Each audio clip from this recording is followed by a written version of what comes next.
It's Rydo, and we're back to another live stream of Shadowverse. Today is Monday, November the 22nd, and this chair definitely has just rearranged all my furniture, as it were. Yeah, it is weird to say the least. Let's hop in to Shadowverse. No, all of a sudden we're getting these like connection issues. Let's go back to the title and see if that's just because I've left it on the title screen or what. Seems like it fixes it when you just go back to the title screen, so there's something weird there.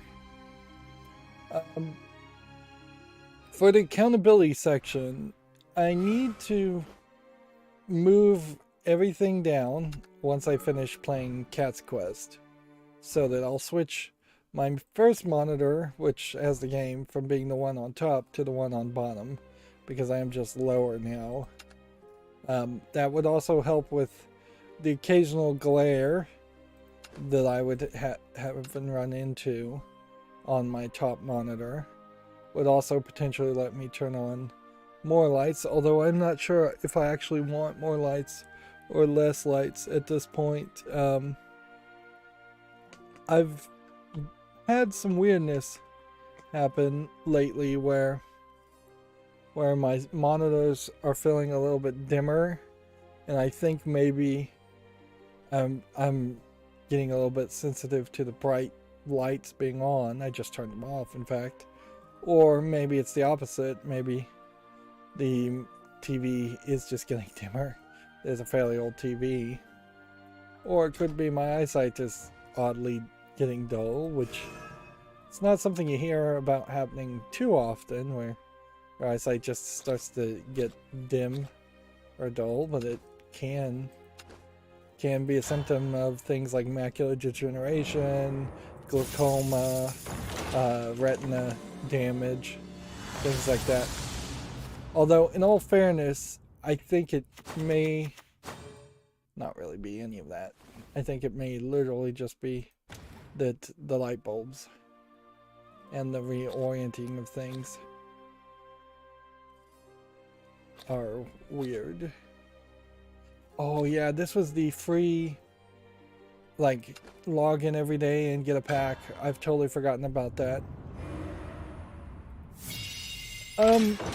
I have been playing Cat's Quest, and frankly, I'm probably 1 or 2 hour-long episodes away from finishing it, which is insane considering how it's an RPG game, but it is definitely an abridged, accelerated RPG game.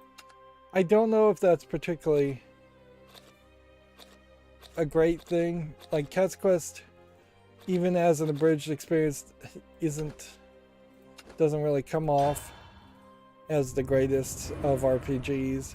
It's missing a lot of systems to be abridged, which is understandable, but then there really is just no variety in the caves. They don't even have dungeons, they're just all caves. I'm gonna keep opening packs as long as I get something of some high value. Gold seems like high value. And the caves are incredibly small in Cat's Quest, and there's really no tricks, traps, puzzles. Variety of enemies is incredibly low. There's probably about 6 different types of enemies in the entire game, with one specific unique enemy, or maybe 2, in the final boss. Man, we are just getting great drops right now, so I'm gonna stick with this. But yeah, I've been playing Cat's Quest, and it does seem like I can go into Ni no Kuni at this rate and try and play that, but I don't know if that inherently will give it one more, just to keep on gambling, right? That's how the addiction goes. But I wouldn't be surprised after actually grinding and having an RPG game that is much closer to an actual JRPG or an actual RPG that's like 200 hours instead of barely 20 hours in the case of Cat's Quest that I'll be fairly burned out and not want to play anything more. I have played like Costume Quest 1 and 2, and those are effectively RPG games, even though they're shortened, and I feel like Cat's Quest is slightly better than Costume Quest, but not really much more better than that. So I'm still looking for a nice middle ground, something that could take 30 to 60 hours to play, but does have more variety in the gameplay. The idea in Cat's Quest that there aren't any other warriors or humans outside of the cities, and the only people you talk into the cities are the same peasants with the same character designs, and they say very generic lines of dialogue whenever you're talking to anybody. It's all incredibly generic, incredibly dull stuff. It's too oversimplified, and oddly not even that much faster, because you don't have a run button, which would really speed some things up. You don't have a town teleportation, which would really speed some things up. The way the side quests are designed are kind of insane, in that you are doing like step 1 of one side quest, which is a connected narrative, and each connective narrative has about 5 side quests, but you would never really be able to do all those side quests in a row. And even if you were able to do them all in a row, because of the level caps, say there was a new game plus and you were already at level 99, then you could do all the side quests in a row. That's fine. But the way the side quests go is that you go from the starting point in a city to a cave, almost always, clear out the cave, then you go back to that same city, where that makes sense in a new game plus if you're level 99, and then could do the next side quest step, which would be several more levels of difficulty higher. That works fine. But for first time players, it would make a lot more sense for you to have to go all the way around the world and visit other cities, or turn in a quest at a different city to pick up a different quest, and that doesn't fix the problem of the side quest narratives not really being connected in a way that you could actually remember what's being said and what's being done. But at least it would move you around the map a lot more.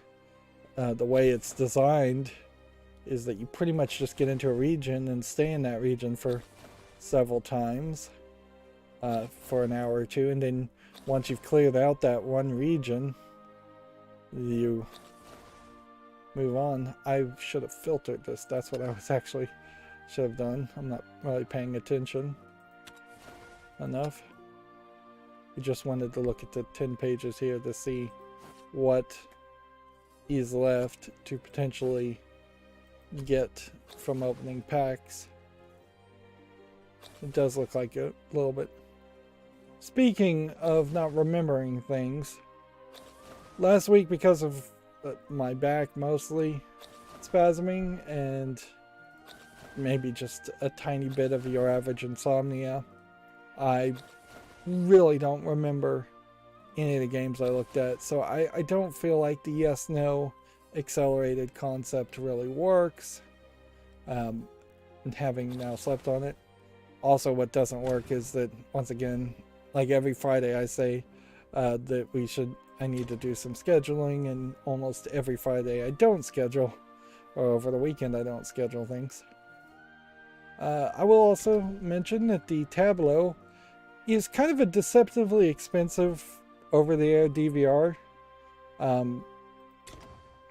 I'll kind of leave it at that, but when you get a Tableau, and I got it cut on sale for about $200, but in reality, if you got one with an HDMI output, which is kind of what you would just assume that you could buy an over-the-air DVR that would let you plug in directly into a TV instead of only giving you the streaming options. If you buy those models, you don't get an internal hard drive, so that probably is the better bet, but then you're going to have to go buy at least a terabyte, probably closer to 2 or 4 terabytes of hard drive space. A significant amount of this also hinders around where you live. in a lot of places you're going to get 4 channels, maybe a terabyte. Makes a lot of sense there. And the over-the-air DVR tableau is kind of targeted, I guess we'll be playing Bloodcraft today, to poor areas that would have fewer channels anyways.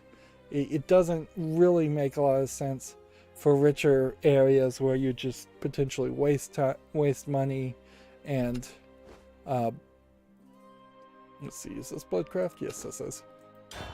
You'd potentially just waste money and have cable or satellite. Dish in particular would be probably your best bet for a DVR if you were going to have satellite, but Dish is fairly expensive too. But yeah, you pay $200 for the unit. You get 30 days free for what they call the guide data. The 30 days ran out for me, and what you really get when the guide data and that 30 free days sample is gone is basically nothing, because what you effectively have at that point is a digital VCR, and much like a digital equivalent of a VCR, you would have to manually schedule every time slot. You don't have like show recognition or the idea of, well, this show might get bumped and air at a different time because they're running long, or the idea of this show airs on several channels and you just want to get all of them, like a Netflix thing. Yeah, it really turns a tableau from looking like something that is over-the-air signal turned into Netflix into over-the-air signal turned into barely a VCR. And once those 30 days went out, it totally just disabled and removed and hid all of my recordings, except for the few manual ones I had made as an experiment. So yeah, just like unacceptably poor service there. Now, on the other hand, if you can trust that Tableau is going to stay in business for the next 3 years, which arguably maybe it will, maybe it won't, you could get a lifetime supply of the guide data, but specifically only for that one device. So if you have to buy 2 devices, which there is an argument to buying 2 devices to get more than 4 tuners or 2 tuners, and to get the ability to have things on different devices, so you kind of have folders, or one device is for kids and one device is for the parents type setup. You can, for like $180 on top of the $200, get a lifetime of the guide data, except for the fact that there is also a $20 a year premium service that includes commercial skip, and I'm not sure what else is actually in the premium service versus the guide service. I wouldn't be surprised if the $20 premium service actually is the thing that turns it more to a Netflix thing and lets you record specific shows instead of the guide data service being that. So you're about $400 in, just paying directly to Tableau, which in all fairness, a DVR probably is closer to a $500 device than you really would expect, and it's being subsidized heavily. It's kind of a shame that the Xbox did not go more in that direction, because if an Xbox One had become a TV DVR system, then that probably would have reduced the cost of them quite a bit.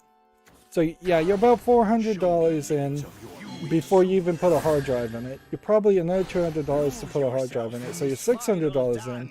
You're probably going to spend another $200 at that point, also to get an antenna. And if you don't have a Roku to use the Tableau, or Roku built into your TV, then you're another $100 in. So you're probably about $1,000 in. Really, just for something that looks like a $200 device, in the first couple of months is going to cost you potentially $1,000. And that's a lot. And certainly when it's not being subsidized and reduced by monthly bills, that's a hard sell for a lot of people. Now, in comparison, my dish bill is over $100 a month. Most people's cable bill is over $100 a month. So if you're spending $1,000 in 1 month to get a lifetime of your guide data and to own the DVR and to not have to pay for over-the-air service, you've saved $200 in the first year, and you've saved $1,200 by the next year. If it is a one-to-one comparison, you probably would want to shave some of that off to convert what you were spending on cable for something like a Netflix, Disney Plus type subscription. So that may get you back up a couple $100 if you're paying $12 a year for Netflix or $20 a year for Disney Plus, whatever Disney Plus actually costs. The savings are still fairly high in the long run. This is one of those examples where if you can spend more early, you tend to save money in the long run. But that's only if you can. If you're constantly broke, you can't do that. If you're constantly having to take payday loans or borrow money some other way to pay for things, you can't do that. People that are living paycheck to paycheck are really not there. And you'd almost assume that an over-the-air DVR would be something more for the stereotypical broke farmer, which in most cases the stereotypical broke farmer isn't actually broke at all and is actually much closer to being high upper class, if not a millionaire, but they pretend like they're broke and they seem to have a pretty great PR team to make people think that they are broke. And they definitely act like it. What does this have to do with video games? Not much, but it certainly is what I spent the last 4 hours working on, because I this morning had to reprogram after buying a single year of the guide data and the premium service, which I think that is the right move, is to give it a year. See, because if Tableau actually did go out of business, then I've got a useless piece of equipment, something maybe that there would be a little bit more motivation to hack. Without the guide data service, it still would work, but I'm fairly certain it would still work, but it really needs updates. It really needs some themes, some bigger fonts. I should definitely do some research just to see how long it's even been in business. I wouldn't be surprised if Tableau as a company is a spin-off of another company. I wouldn't be surprised if the Tableau itself is just a rebrand of something sold in China. Although the over-the-air signals in the United States are fairly different from the rest of the world, so that would be a little bit different. And yeah, in the case if you were in a smaller town, before I wrap up here, you probably are just going to get ABC, NBC, CBS, and Fox, and PBS. If you get a 4TV tuner at that point, odds are there will never be a point where you couldn't just record everything during prime time with manual recordings. It would be a lot uglier, certainly, but you could certainly spread it out more and have a specific manual timer just to record Mondays, and at 7 to 7:30, then Mondays 7:30 to 8, and just keep on having different variations there. And then you wouldn't need the guide data. It just would look really bad. And I guess inherently, if you're coming from just having an antenna anyways, you may not notice how bad that really looks. Like, the steps I would suggest if you were going to try to cut the cord, or if you have always only watched TV over the air and never had any kind of TV provider, would be, first and foremost, have Roku TVs. Either replace your TVs or get a Roku for your TV. Odds are it probably would be better and you'd get extra benefits that you wouldn't realize just by replacing your TV for like a TCL. Maybe not get a Black Friday deal on a TV because those TVs often are fairly low quality, but heck, it can't be that bad. Like, just upgrading a TV if you haven't gotten a new TV in the past, I would say 7 years, you're probably going to be just shocked by how much brighter and wider the color gamut range is and how much better the screen is. And that's not even going from like a TV that would just be a 720p TV to a 4K TV. Like, even if you could just get a 1080p TV that's newer and you started with a 1080p, you probably would notice better graphics. And from that first step, getting a Roku TV, you could experiment certainly with, hey, do you need over-the-air content at all? Or could you just watch like Hulu, which Hulu is free, Netflix for $12 a month, because you kind of want Netflix anyways, Disney Plus, whatever those streaming services are. I wouldn't say go too far into it. I wouldn't suggest getting like Peacock or any of those streaming services that are specifically only for one channel. But yeah, do that first experiment, assuming you have any internet. If you don't have any internet, the Tableau's not going to work for you really anyways. I'd also say the Tableau's commercial skip feature is maybe not even worth $20 a year. Like, particularly if you're not used to that already.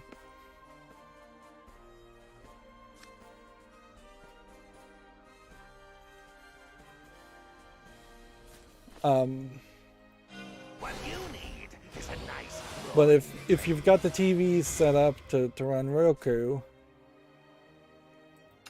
then the next step would be to install an antenna and probably install an amplifier if you install an antenna in the proper place 10 feet above the roof lines of all the businesses around you, or all the buildings around you, all the trees around you.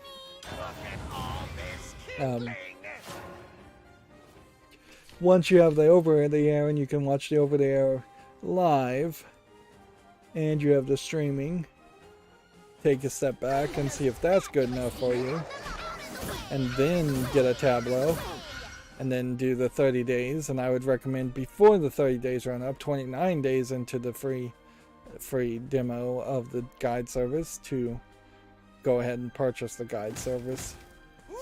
And I'd say get a year, but you could certainly do it monthly and pay like $5 a month too.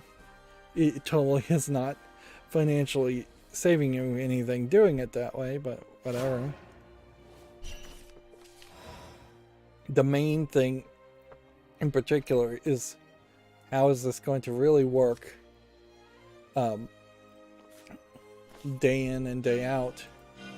And honestly, I don't watch enough TV as much as I'm talking about it to really know if I'm making if it's a good service or not, or if it's a good experience or not. It could have all kinds of loading, lagging problems, and I could just not be seeing it. It could have connectivity issues. Ironically, also, if you're in a small town, there's a decent chance that even like a powered 100+ mile antenna, the biggest thing you could possibly put on it, may not really be enough to get you good signals. The sacrifice has to be paid. Do I have anything else to talk about as far as the accountability section, catch-up section? I don't think so, so we'll leave it at that. We are definitely not getting anywhere fast with the blood. Let's try this bloodcraft instead.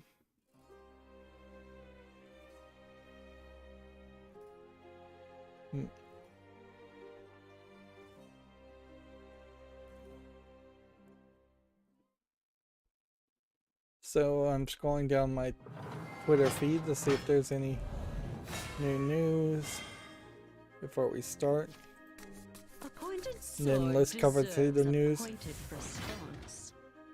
I said before, I'll say it again, that I feel like I really didn't ingest as much as I have in the past the games that were announced over the last week. But we still are in a problem where at any point my back could start hurting again. I'm still getting little twinges, and this recliner definitely has some weirdness where I'm not sure if I really want the recliner to be more laid back or if I want it to be straight up, pushing me forward.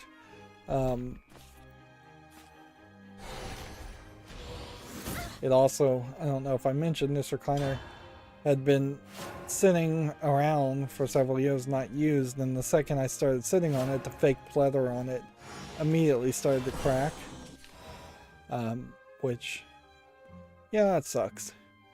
I'll find an opportune time to spend a little bit of extra money sometime outside of the holiday season and just get a cloth wrap for the whole thing. That way it'll still crack, but the pieces won't flake everywhere.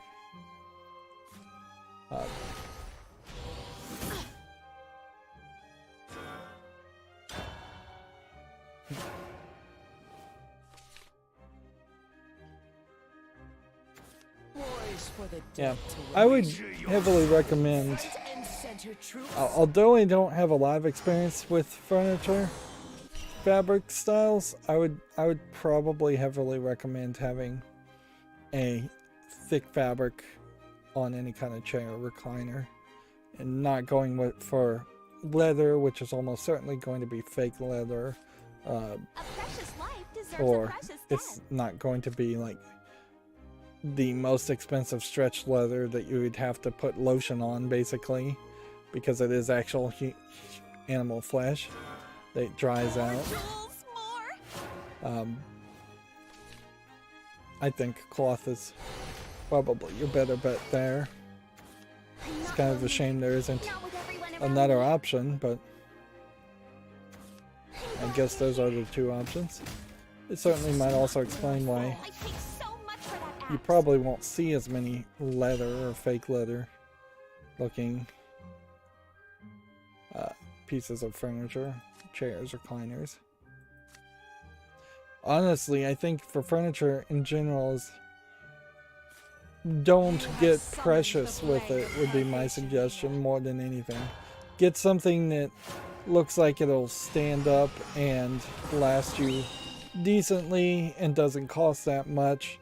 Don't try to decorate your house with furniture, because it is really a more utilitarian thing as far as furniture should be, instead of decorative.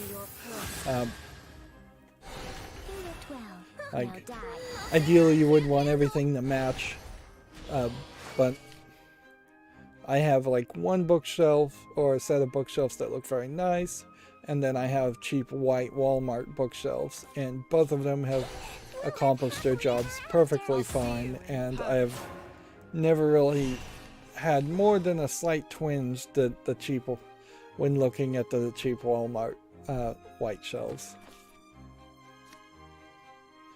Definitely not enough to make me feel like I would I made a bad decision, or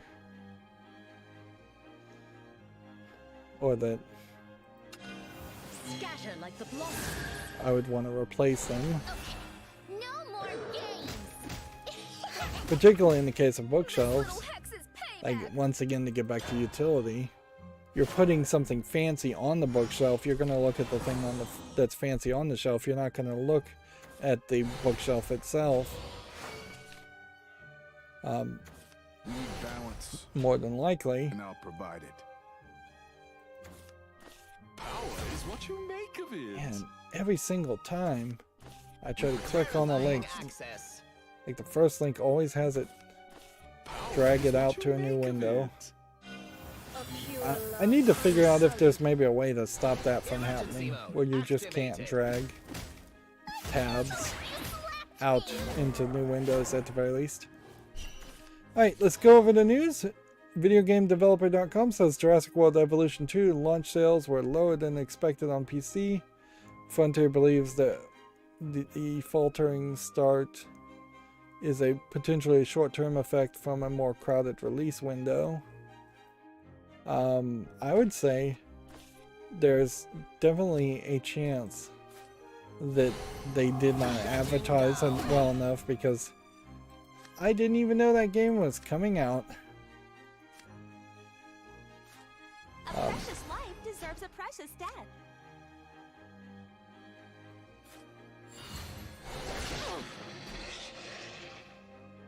More jewels, more. There we go. Raise the price. There's a Here we have a reason game why. on Steam called Laser Boy, and once again I'm gonna go back to the old way, look at these screenshots a little bit more. This is a game that usually I can dismiss, but I don't need to try and rush through it. And I'll provide It's it. English, it's free. Darling. It's just free. Now die. Nothing I can't Looks handle. kind of like CGA graphics. Nintendo UK has launched its Black Friday deals, including Switch console bundles, according to Video Games Chronicles. I paid so much for that I guess this would be the UK online store. Verifying access. We are in a kind of funny position because I would very much like to not buy anything for Black Friday, Cyber Monday, but also it's kind of hard to be certain that would happen, Corpses. because it is a little dumb to turn a blind eye to potential sales if you really need those things. So far, I've seen You have summoned a the bunch of plague sales for purgation, things Maria. I don't really need. Although now does look like a fairly decent Shutting time down. to buy My a Switch thunderbolts shall OLED guide and video you. games, They don't kill you. but I think generally any time will be a good time to buy a Switch OLED and video games. Power is what you make of Like, it. particularly in the case of video games for the Switch and video games in general, is that the I'll price see you in either purgatory. stays the same or goes down. Very rarely have I seen something on Steam in particular for PC gaming where it has been cheaper, but it was cheaper many years ago, and now doesn't go that cheap.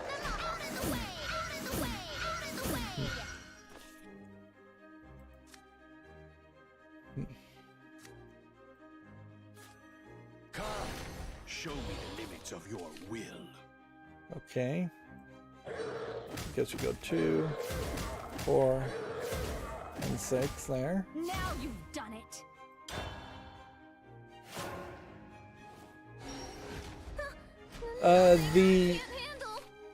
The ESA retweeted this Wall Street Journal article, What to Know About Teen Boys and Video Games According to Teen Boys, and this is by somebody different. It definitely feels like the Wall Street Journal has now just Like the straight moon up on the water.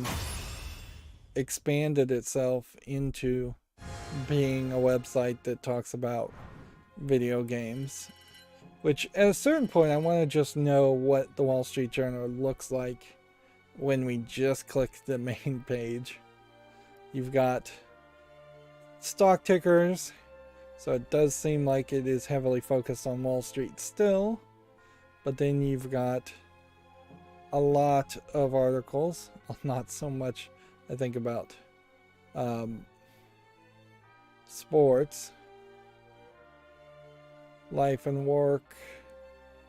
These categories are fairly simplistic, and their website needs some work, I think. Rethink these categories. There's no reason to have real estate that if it's only going to have 2 categories. You might as well just have commercial real estate and residential real estate at that point, where some of these other columns go crazy. Business in general almost feels like it is redundant on top of these other categories.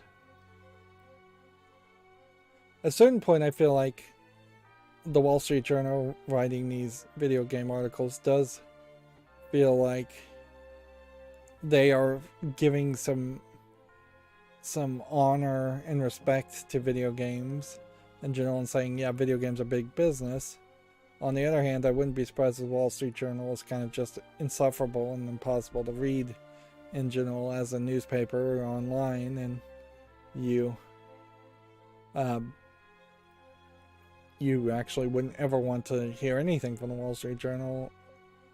There is, interestingly here, a video game giant confronts a culture crisis as a 21-minute podcast, I suppose. But most of this does seem to be finance and politics and just kind of boring stuff, not video game related.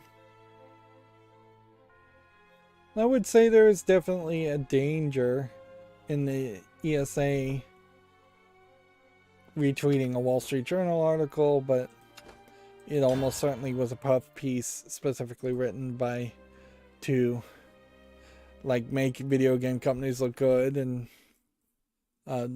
make them not look like they are potentially the ones responsible for instilling or Appointed sword deserves or appointed response. at least promoting Enhance. Fire. overplaying of video games, wasting your time with video game elements. Like, at the core of it, without actually reading the article, let's think about it. When's the last time you saw a video game that doesn't have at least one element in it that's just a huge time waster? Like playing Cat's Quest even, which is seemingly from the outright an abridged, accelerated experience in RPG games, it still has a ton of grinding in it. Like, there's still some places where you could have sped things up. It still has side quests that are just unnecessary and poorly written, and that is true for almost every game. On a certain level, maybe that's what video games are, and maybe that's what gamers want. I might very well be in a different position compared to young gamers in particular, who have far fewer games to play, but yeah, I bet the latest Pokemon Shield and Sword game was the same 200 hours, if not more, than Pokemon Red and Blue was. And I can definitely tell you Red and Blue had a lot of grind in it and a lot of time wasters. That's one of the things that I personally don't understand with the whole like screen time concept, which is a concept that seems like it makes sense, although at a certain point limiting people's screen time has to be balanced with actually setting up and enabling other activities. It is not realistic, in my opinion, to tell somebody you have tell a kid you have 2 hours of screen time tonight, but then you have to go and sit in your room and twiddle your thumbs or read a book. like Scatter like the blossom. just so much is on screens these days to say you can't like read articles or news on a screen because that cuts into your screen time. It's kind of ridiculous. Of course, I came from an era where effectively I had unlimited screen time and played ridiculous amounts of video games, and yeah, I definitely would have not tolerated the idea of screen time at all. It would have been a huge fight, and I would have not been happy with it if I even came to accept it. But I do think it's probably the right thing to do. It's just games themselves are not adjusting or accounting for that. Like, games are not getting shorter, they're getting longer. And they have more microtransactions nowadays than they could have ever sold in the old days, because they couldn't have had microtransactions before the internet. But there definitely are cheats and microtransactions that would have been free cheats or cheat codes or Game Genie codes that are now being sold to you, and because they're making money from those cheats and those microtransactions, they are making a lot of games even more grindy. And so our pact is full. Having not actually played Breath of the Wild, I can't help but think that maybe some of the elements in Breath of the Wild are unnecessarily added. The cooking, the climbing with the stamina, all of that potentially maybe didn't need to really exist and would have given you a faster experience. You have summoned the blade of purgation here. Moving on, Rockstar admits the GTA trilogy didn't meet their standards and releases their first patch. This is from Video Games Chronicle. The PC originals have also returned to its stores free for Deluxe Edition owners. The first patch, I believe, has fixed I'll see you in about 50 things and added a new rain effect. But, I mean, honestly, this was a great example of a game that really had no reason to launch pre its first patch anyways. You could have simply delayed the launch. It's not like anybody is dying to The truth lurks in the dark. dying to play these old GTA games. They could have been surprise releases on Christmas Day for as much as anybody cared, unless there's actually some financial troubles at Rockstar, which maybe there isn't. Here's the more direct article from Video Games Chronicles. The patch fixes 50 issues, including the new rain effects. Update targets a range of issues across GTA, Vice City, and San Andreas. I wouldn't be surprised if a lot of the effects that they rushed to patch and fix are actually things that they've been joked and memed about. Yeah. These rain effects don't look terrible. It's kind of ridiculous to swim underwater and see them. Almost at some point I'm willing to excuse just a ridiculous amount of things wrong with an old game anyways, because I would just kind of assume that that is the standard way things were back then.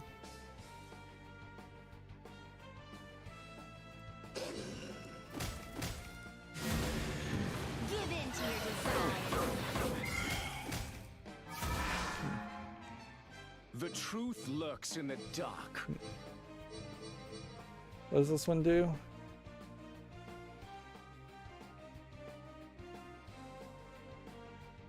The Take truth damage to an lurks in enemy the follower. dark.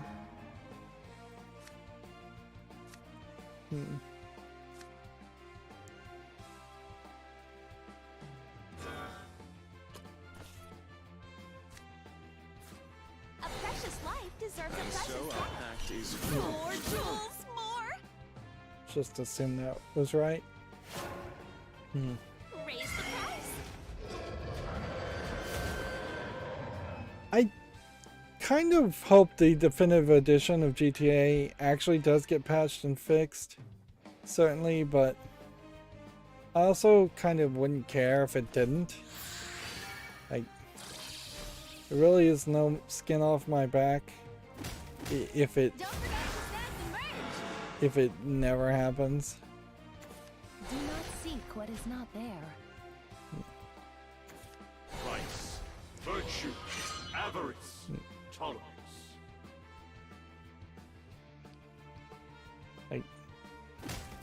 I don't even know what to really classify the GTA series Must be paid. as. So, like, I would kind of call it just an open world crime simulator game. If I was going to cover it, I probably would try and just rush through the main story and kind of nothing else.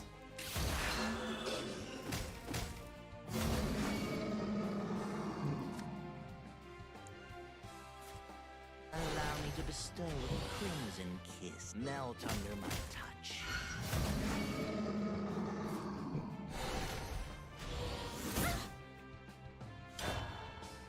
Let's see. Video Games Chronicle continues. Call of Duty's new Warzone map has been delayed to Halo Infinite's release day. Caldera will now clash with the Xbox's big launch. Almost certainly that was done on purpose. Kind of stupidly too. I don't think Call of Duty is going to benefit at all from that. Although, in all fairness, I believe Call of Duty has just been a terrible launch anyway, so this might be a great way for them to hide how terribly it goes as far as the launch by saying, oh, it's all Halo's fault when it really isn't. Come, show me the limits of your will. Let's see what this horrible knight can do for us. Lose yourself in this I had totally final forgotten dance. about Urias as a vampire.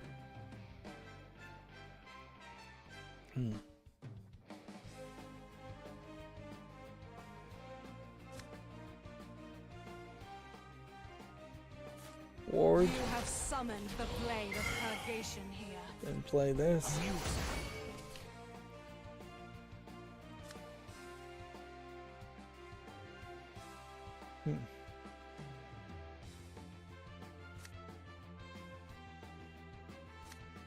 I feel like I just need to Weak. play all of these. Oh, waffle cakes.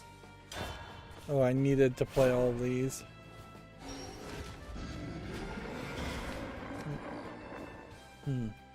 Definitely playing this one would have been useful. I'll see you in purgatory. That was almost amusing.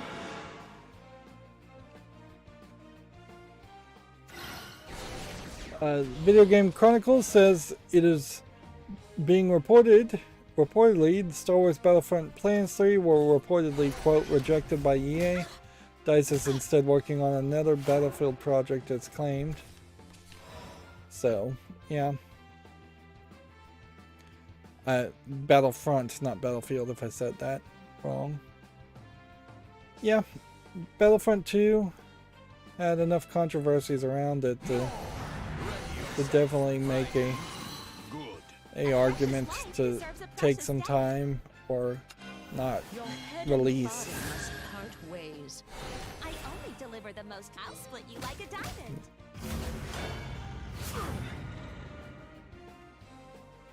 Yeah. I don't know if we really need any more Battlefront Star Wars games. Honestly, I'm not sure we ever needed them, frankly. Let's see. Video Games Chronicle says a store listing suggests a Mass Effect Legendary Edition could be coming to Games Pass. Although I thought these rumors were already denied. So, we'll see. Sega has clarified its quote alliance with Microsoft won't result in Xbox exclusives.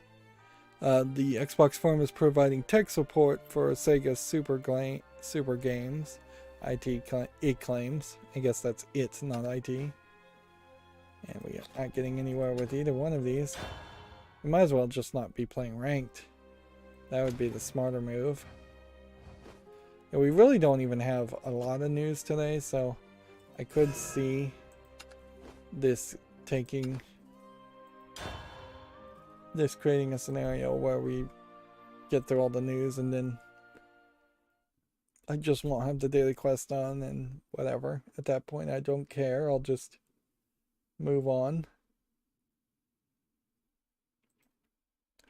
So I went back quite far as games to November 18th as far as games that came out according to what's on Steam.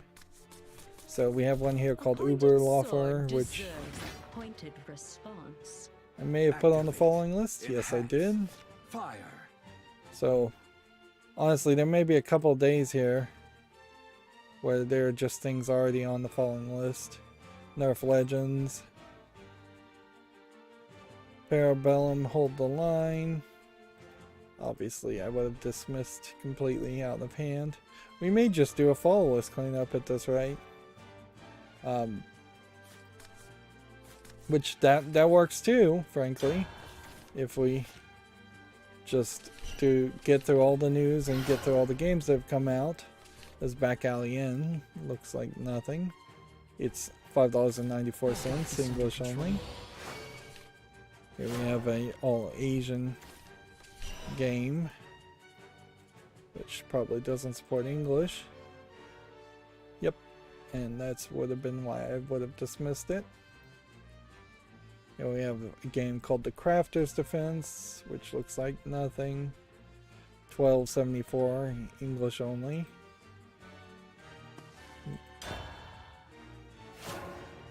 Here we have Castle in the Sky, Clash of Sky Palace. Looks like hand-drawn animation. I don't think there's a real game here though. Kind of looks like it's a mobile game with on-screen controls. English and traditional Chinese selling for $15.29. That's way too expensive. And so our pact is formed. Here we have a game called Royal Riders, which looks like nothing. It might be a... what is that? Angry Birds clone, I guess. I'm a little surprised they didn't make more Angry Birds clones back when Angry Birds was popular, but Angry Birds really was only popular for maybe 6 months or so. This is $1.49, English, allegedly full audio.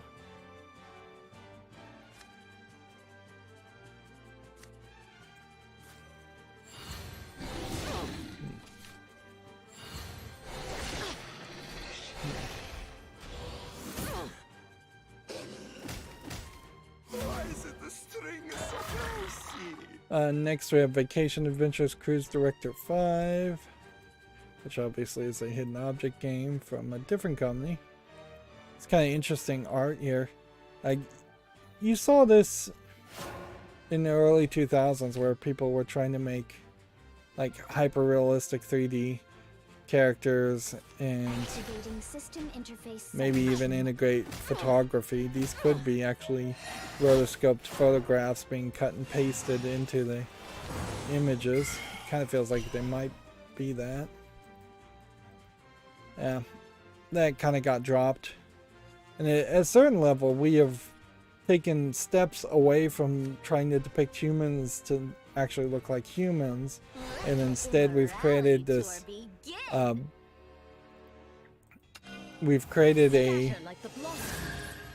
fiction not unlike the anime moe style, in which video game characters actually don't look like humans, or aren't quite looking like humans, and that seems to be the preferred art style. if absolute direct visuals were what we were shooting for in mainstream AAA games, we would just be filming people, because we're effectively, with the face capture, face rig stuff, filming people anyways, and there's obviously an attempt there to have the main characters face rigged and scanned while having the unimportant third tier characters, the NPCs, just be randomly made using software, and they're trying to find a happy medium between those two levels of detail. I'll see you in purgatory. Full motion videos would also be a lot more popular if that was really what people wanted. It almost kind of feels like the Hong Kong movies, where Hong Kong is just such a noisy place. All the audio is dubbed in later. Seems like there might just be limitations. Okay. 1, 2, 3. Gonna have to fix myself up. Yeah, we have a game on Steam called Not Another Dungeon, which looks like it's trying to be a collectible card game, but the animation style is pretty awful. It's free, single player only, with a third-party EULA, which is very weird. English and German. Kind of weird to have a collectible card game in general that, or any kind of card game in general, that doesn't have some level of multiplayer. Now the fight begins. Here we have Tyrannog, which just looks like an RPG Maker game. It's $12.74 in English only. And I'm fairly certain we did cover all these games. Here we have something called My Fingers, which looks like nothing. $6.24, $6.29. Several languages being supported. Let the immorality tour be. Evolve this. And so our pact is forged. Give in to your desires. Running is always an option.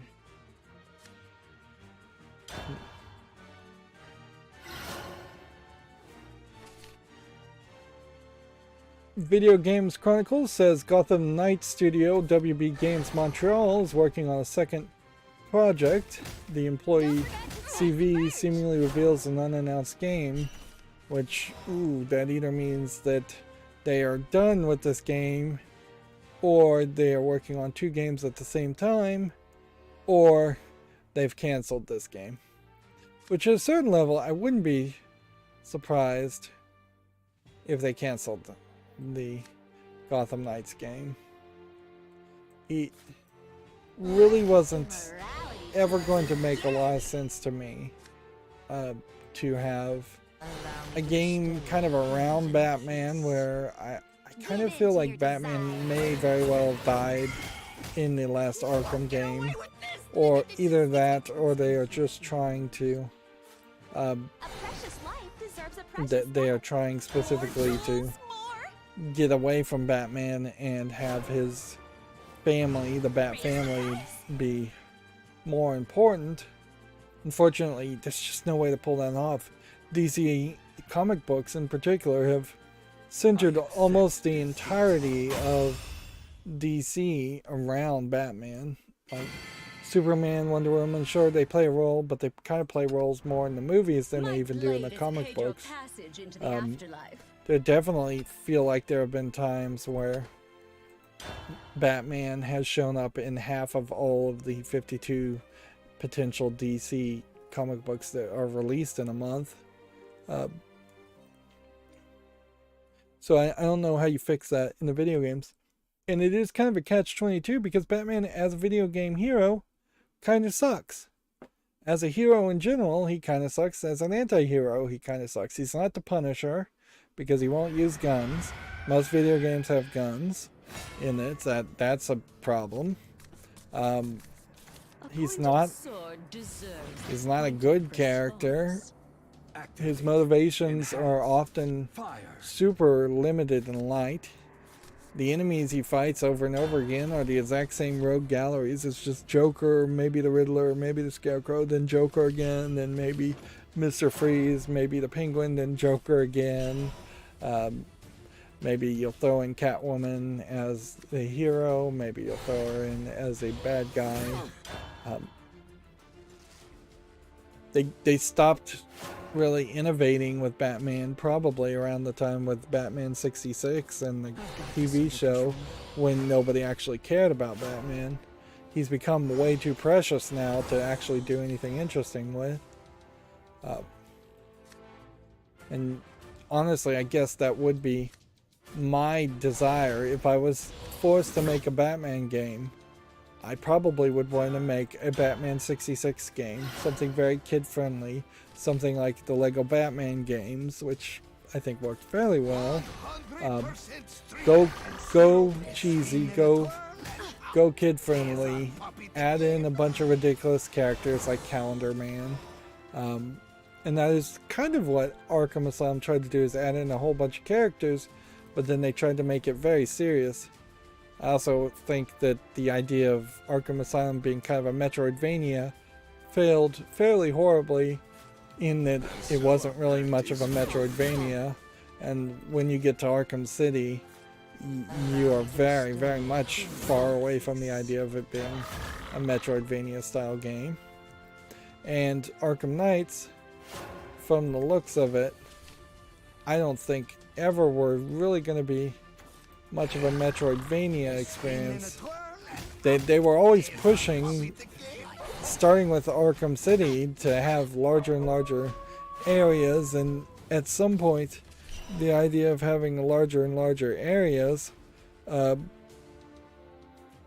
away from being larger and larger areas in a Metroidvania game into larger and larger open world areas. It feels like the whole series was just trying to chase the latest fads in video games instead of establishing itself. And now Arkham Knights is seemingly trying to continue to chase fads by making a multiplayer focused game, 4-player multiplayer focused game, instead of sticking with the Metroidvania idea or doing something that kind of would make some sense for the Bat family or Batman in general. I also wanted to mention there was a Dragon Ball Z Breakers game we talked about.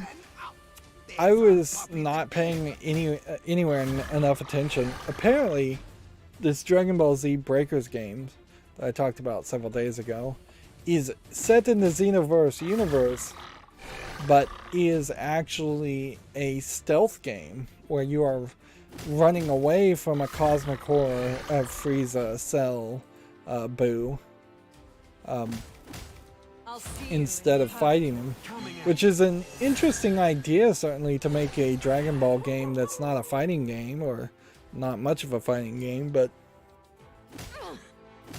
at a certain point, did you just skin some stealth game to make it look like a Dragon Ball game, or is there actual logic behind this decision?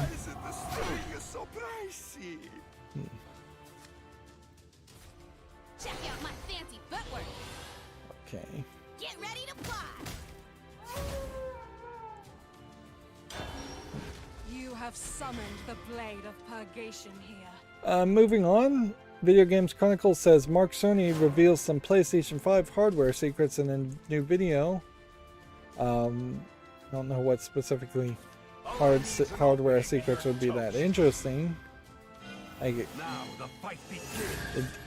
probably isn't going to be a case where you Time can for games is get over. into some kind of god mode or I'll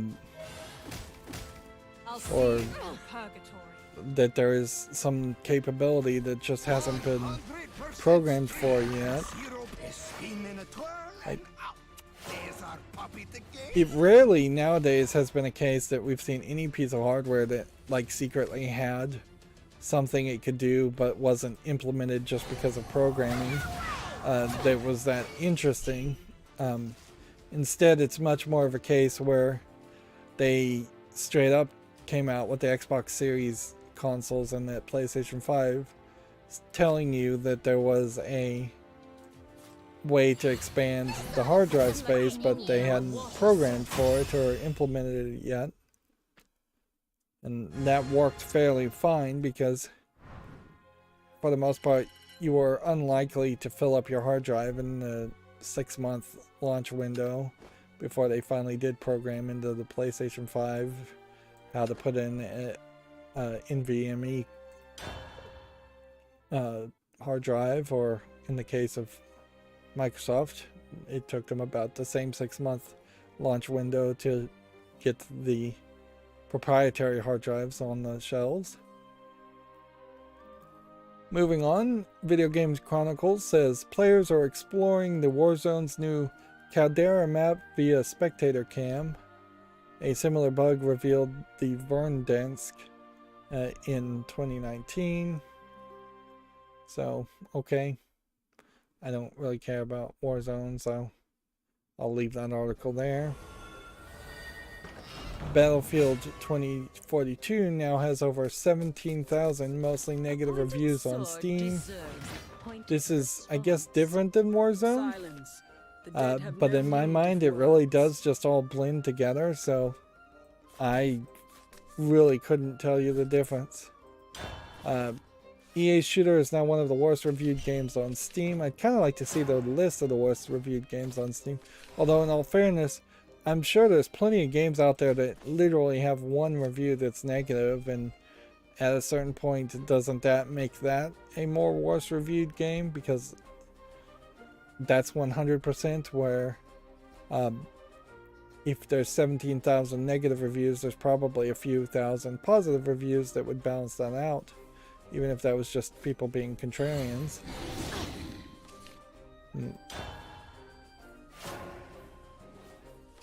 Let's see.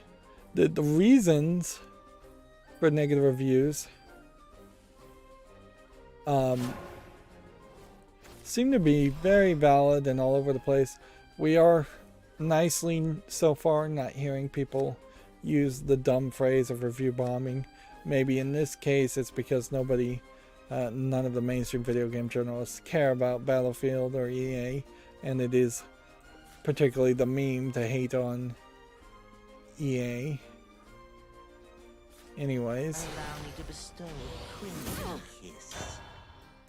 But yeah. Says the player base is frustrated with issues like a lack of leaderboard, empty maps, and problem with in-game vehicles. Yeah.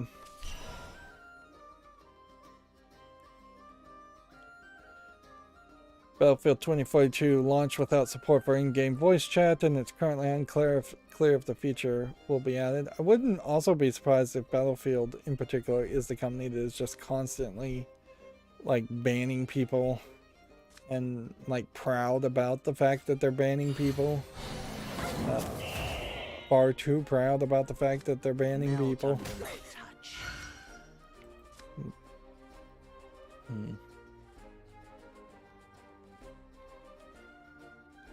That might be part of it too.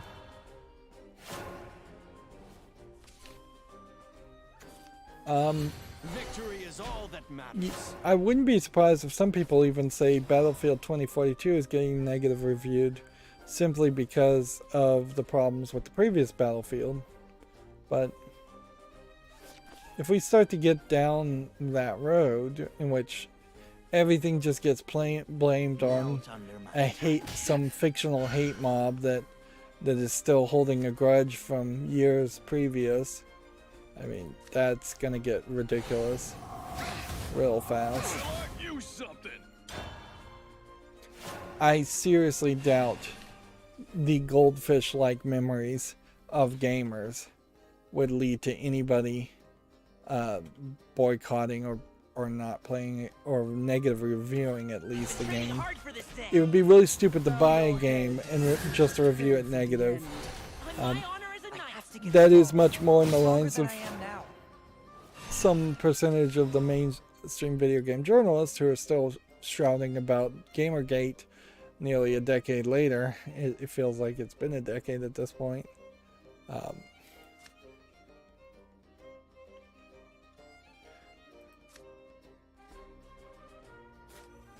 Check out my fancy footwork. Get ready to fly. Darn it! I won't lose next time. Guess we'll just end that here.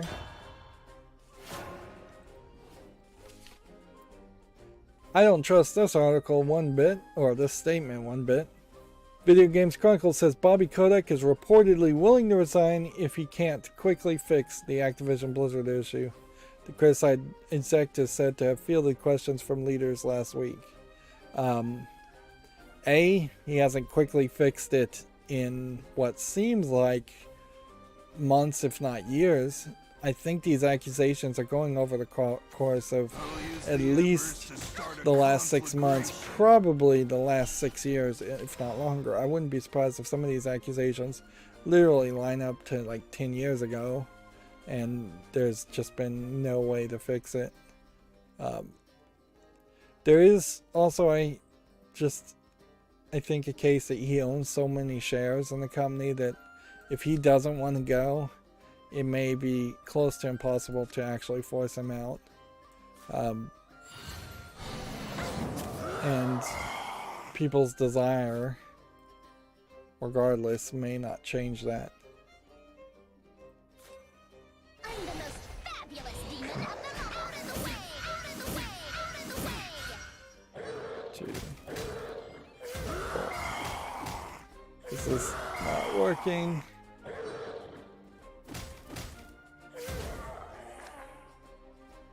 I just signed my own death warrant here.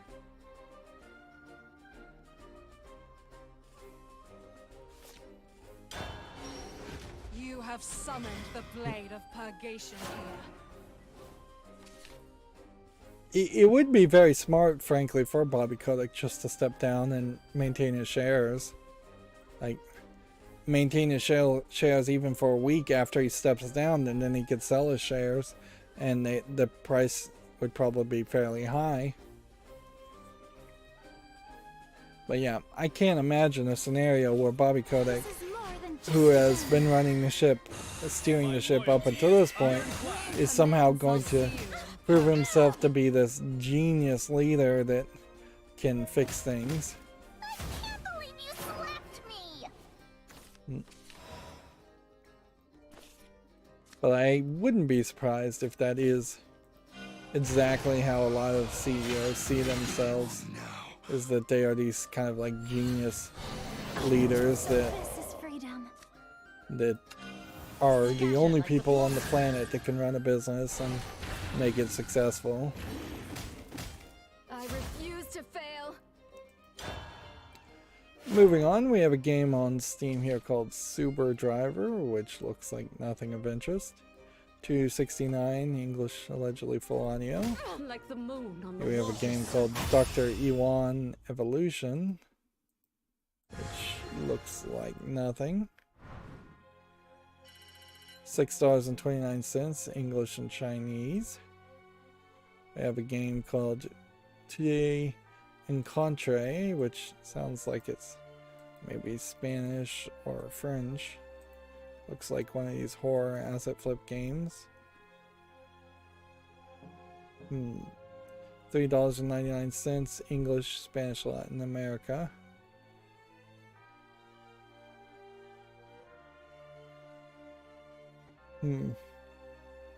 There was a TV show where clearly the writers didn't really know how VR worked, but basically the VR game itself basically had a demon in it, and his kids were playing with this VR headset, and they were summoning images of demons. This game, too, in contrary, definitely looks like it's more of an asset flip horror game. Pointed response. At a certain level, Before Dark Dragoon. it almost would be interesting to have some kind of like augmented reality, you've summoned a demon experience, but I don't know what end. Like, at a certain point, it doesn't feel like that would be much different than Pokemon Go, where you would at some point want to just collect them all.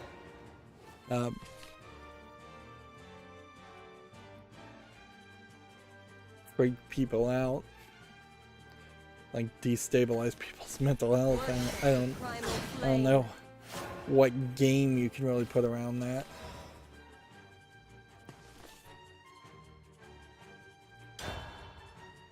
Moving on, we have a game on Steam here called Neon Bricks, which is just an Arkanoid clone. 79 cents, English only. They're comparing it to Pinball FX3.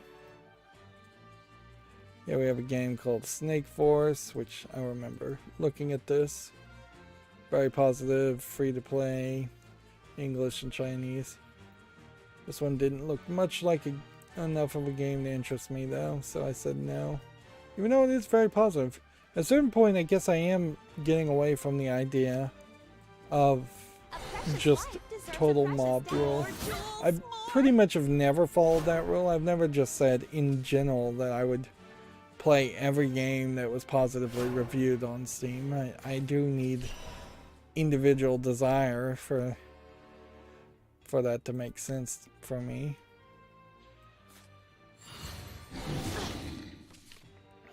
I'll split you like a diamond. Let's see if we can actually activate this and play this right.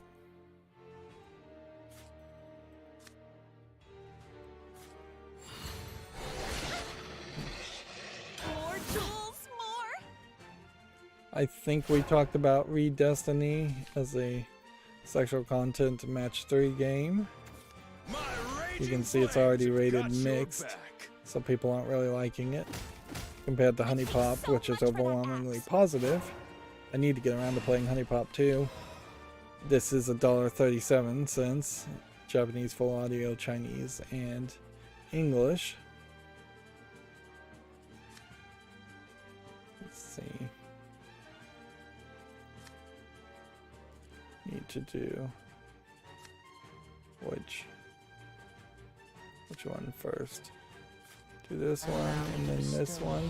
Check out my fancy footwork.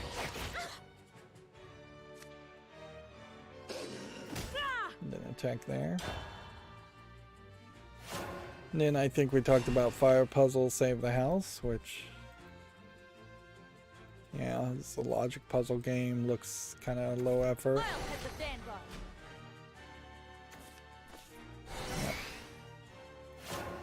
99 cents, English only. Here we have a game called Wonky Wizard, which looks like nothing of interest. Free to play, English only. Here we have Hero of the Kingdom, The Lost Tales 2, which I think I just rejected because it looked too old and it was not really relevant or recognizable. I would have a hard time really thinking that I'd want to go back and play this. Honestly, this looks like this is more of a resource management game than I thought it was, actually. Yeah, this is one of those city resource management games. Okay. You hit this one. Finish the job. And then you do this. Show me the limits of your will. You evolve this. Scatter like the blossom. Lose yourself in this final dance. Get ready to Do this. Melt under my Do this. We're gonna now get rid of this one. And guess this one. And I guess this one.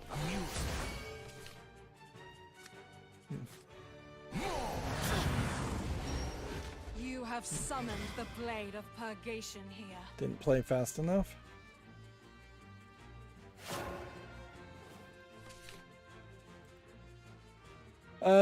Video Games Chronicle has a review saying the new Game Master TV show is much better than it has any right to be. Game Master being a UK show that where people played video games. It seems like, There's a lot more where that came from. yeah, it does seem like they put more polish to it. It's not completely out of the realm of possibility that Game Master in the UK succeeds well enough that they bring it over to the US or other countries. Seems like it's Channel 4, which I thought they changed the name to Channel 4 to Dave, but maybe they've changed it back to Channel 4, or maybe there's a new Channel 4. Do this one. Do this. Let the immorality tour begin. Evolve. Get ready to fly. I have done the gods' Give in to your bidding. desire. You're a fiery one. Weak. It seems like what has happened here Weak. is we've established an effect here where we can't hurt ourselves while doing damage to other people, while still doing damage to other people, so that might actually work fairly nicely.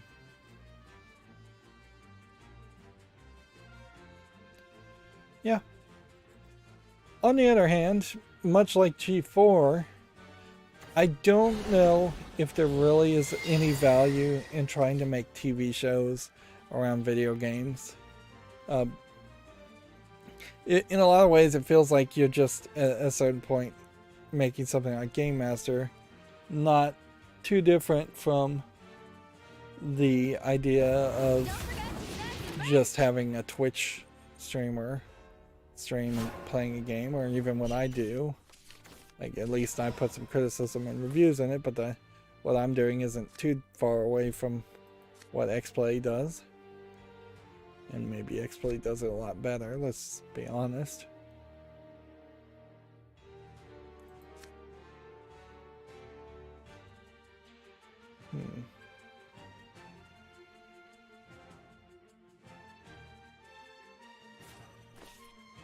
Guess we do this. Before darkness eternal. Think that maybe guarantees me victory.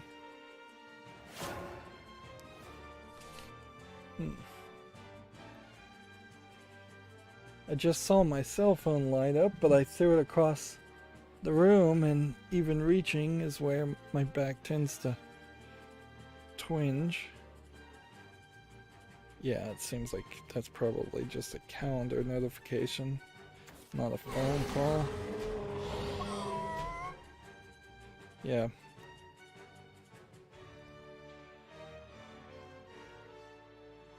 Yeah, that wasn't anything of importance. I thought somebody was trying to call me.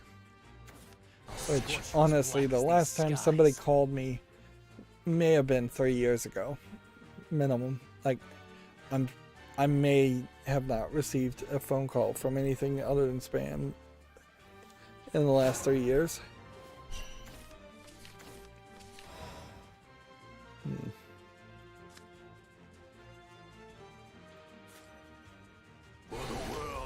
I still get the occasional text, and certainly a lot of two-factor authentication and security still go through phone numbers, unfortunately. Probably shouldn't, but there's still a lot of services that don't offer using an authenticator app over using a cell phone number.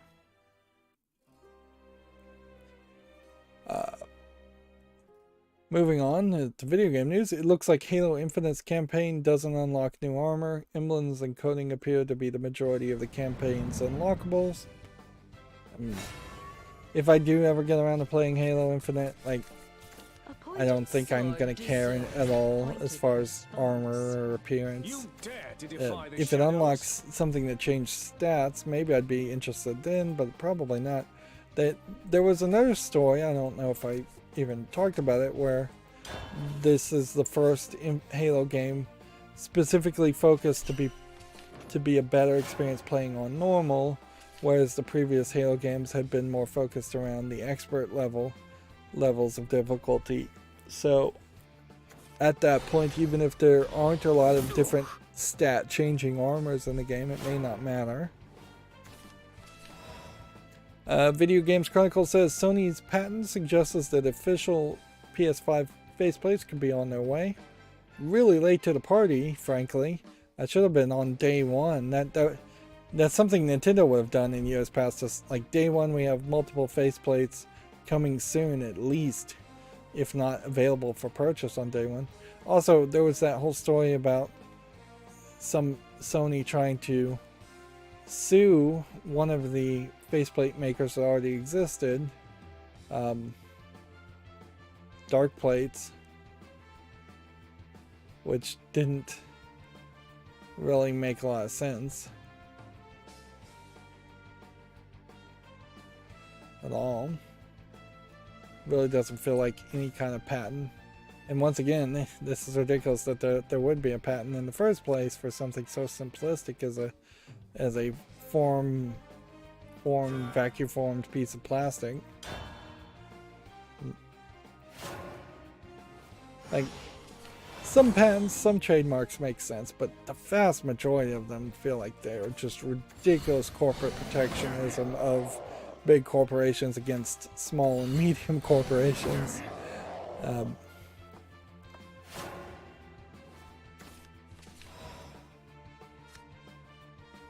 And that certainly is how you increase the power of rich people, oligarchs. And so our It's pact by is full. passing laws to protect big corporations and moneyed interests.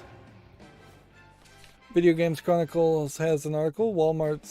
A Walmart Plus membership includes early access to Black Friday's deals starting today. We had kind of already known about this.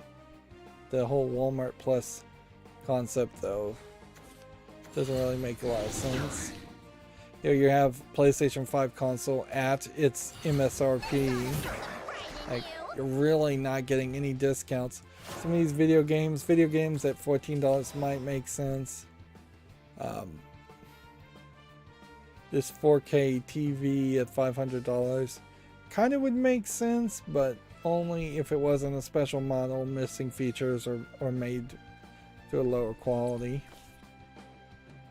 Like, which it very possibly is missing features or is made to a lower quality, so it's not worth even buying online. Honestly, I think there's a high chance that Get ready to fly. if you're not going for these doorbuster deals and wasting your time and risking your life going through the doorbuster deals, I don't know if there really is a Cyber Monday, Black Friday sale experience to be had where you actually get savings or where it's worth your time. This very well may be a case, and I'm using that phrase too much. I'm using my same old repetitive phrases I'm recognizing a lot today. We may see evidence when all is said and done after Cyber Monday that buying things during the Amazon.com Prime Day for me was a better deal than waiting for Black Friday. That being said, there still was a Lego double VIP weekend this weekend, so I did buy a lot of Legos, more Legos than I probably could justify to anybody if I had to justify it, because I really haven't done a lot of Lego creation this year. So I still have, I probably have about 20 pretty big sets of Legos. So I need to find some time to actually do some more Lego. And so our pact is finished. Moving on, Halo Infinite goes gold, due out December 8th, according to Gamatsu. Witchwood launches December 9th for the PS5 and the Xbox Series X, PS4, Xbox One, and Switch and PC. You have So basically summoned the everything. blade of purgation here. Have I seen Witchwood? This game still got the blur going on. The blurring effect is sticking better than some of the other effects. 'Cause I have so many like YouTube modifying things. Like some of the ad blocking stuff seems like it needs an update. This game Witchwood might be good. Could also be kind of nothing. I'm kind of glad there aren't more games like Cat's Quest in particular. If you were gonna just try and for every low effort visual novel, if there instead had been a abridged RPG game, I would probably be annoyed by that. Scatter like the blossom. Okay, no more. I'll see you in purgatory. Here we have a game called Exquisite Corpse Story, which looks like a visual novel drawn pretty terribly. Feels like they're trying to draw something like a Garfield character. I'm a little surprised nobody's ever made a video game based off that I'm Sorry John meme where Garfield is this horrific monster that just is crazy. Although in all fairness, some of those like Junji Ito style really creepy art things are so creepy I'm not sure you could ever market it. Even the like H.R. Giger stuff, I'm not sure if I pronounced his name right. I've forgotten how he pronounced it. Like even that art style really went through some levels of censorship and watering it down when it got to the Aliens movies. A flash of metal, a silent night.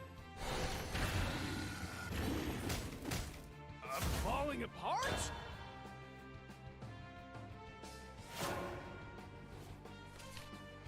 I wouldn't be surprised if that just does not work particularly for too many games. We have seen a few games like that that do have some fairly horrific graphics. Scorn is theoretically still being worked on and it's going to kind of look like that. And there have been some adventure games, point and click games that have looked like that. Although the smaller the game is, the less it has to worry about having a small audience. Genuflect before darkness eternal. Falling apart? It would be really weird if, say, Gearbox tried to make a Borderlands and the art style was something close to an H.R. Giger or an I'm Sorry John art style, Junji Ito style. Arguably, some of these art styles also don't work too well in motion or in color. There was a game that basically was based off the art style of Junji Ito that came and went and not too many people have talked about it. Here we have a game on Steam called Forgotten Souls, which looks like some kind of board game. Kind of looks like a board game I played a long time ago, but I don't think it really is that. And well, the pieces look similar, but the board layout looks completely different. Yeah, this does not look interesting. It's free, English only. Here we have Hidden Objects, Sleeping Beauty, Puzzle Fairy Tale, which is obviously just a hidden object game. $2.69. It's definitely not asking for much. Whole bunch of languages. There is also always a possibility, though, if a hidden object game like this is really short, that it would be fairly disappointing and still not really worth that cheaper price.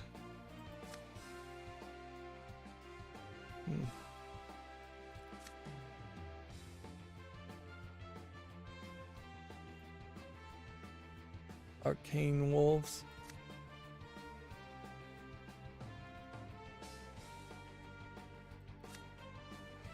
Yeah, I think you have to do this one.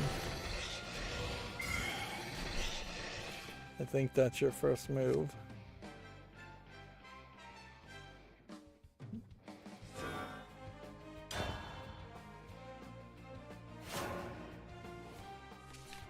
Yeah, we have a game called Nyx Umbra, which looks like it is a little too dark screenshot syndrome for its own good. Speaking of darkness, yeah, if my eyesight really did start going really bad and I could not see or play video games, I don't know what I would do with myself. I'm like, I will jokingly say I might jump off a bridge, but yeah, it almost certainly is a nightmare to potentially have to adjust your lifestyle if you actually went blind. Now, there's a long gap between going blind and potentially just having poor eyesight. So that is also something to consider. And if it's over a longer period of time that one starts losing their eyesight, you have more room for an adjustment there.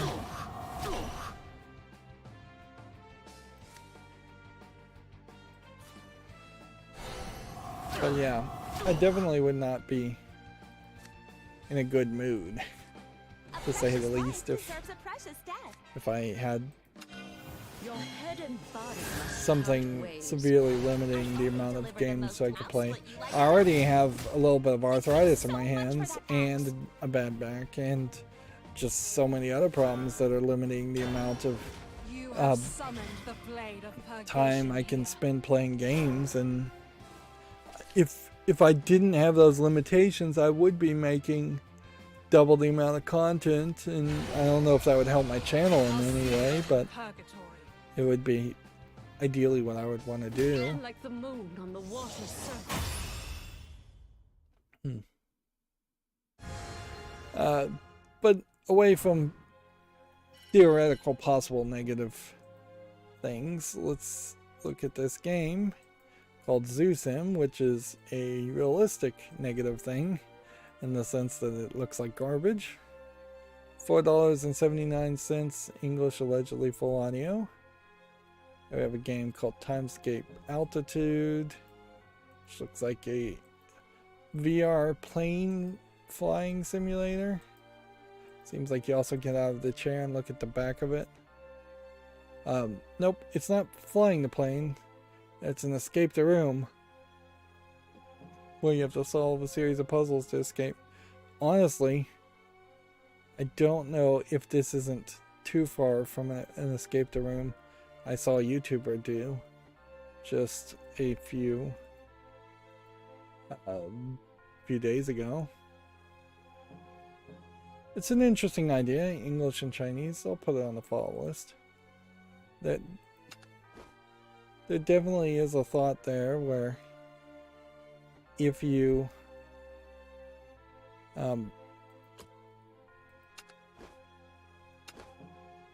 were doing an escape the room experience in VR, you could bring those experiences to more people. Here we have a game called Miskatonic, which looks like some kind of VR game, but it doesn't really look like anything. Yeah, the video, it doesn't look like much. I saw something about a video game, a VR game that reads your your brain. Come on. It kind of reads your brain waves like the toys do, and so like the calmer you make your brain, that causes you to cast a different spell. It may have been a Skyrim mod actually.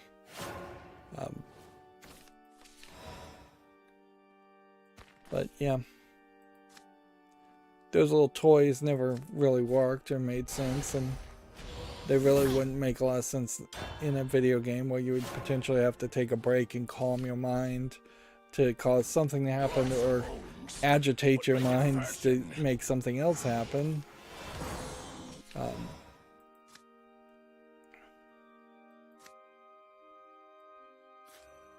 so our pact is formed.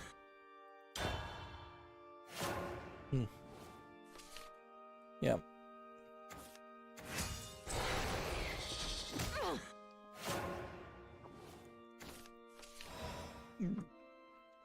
I suppose if they ever did perfect the idea of brain-computer interfaces to the point where it was safe and easy to do and cheap, that is just an input. The output would still be a thing. Like, we have only made a few steps towards the idea of like artificial optic nerves and replacements of retinas and corneas and things like that.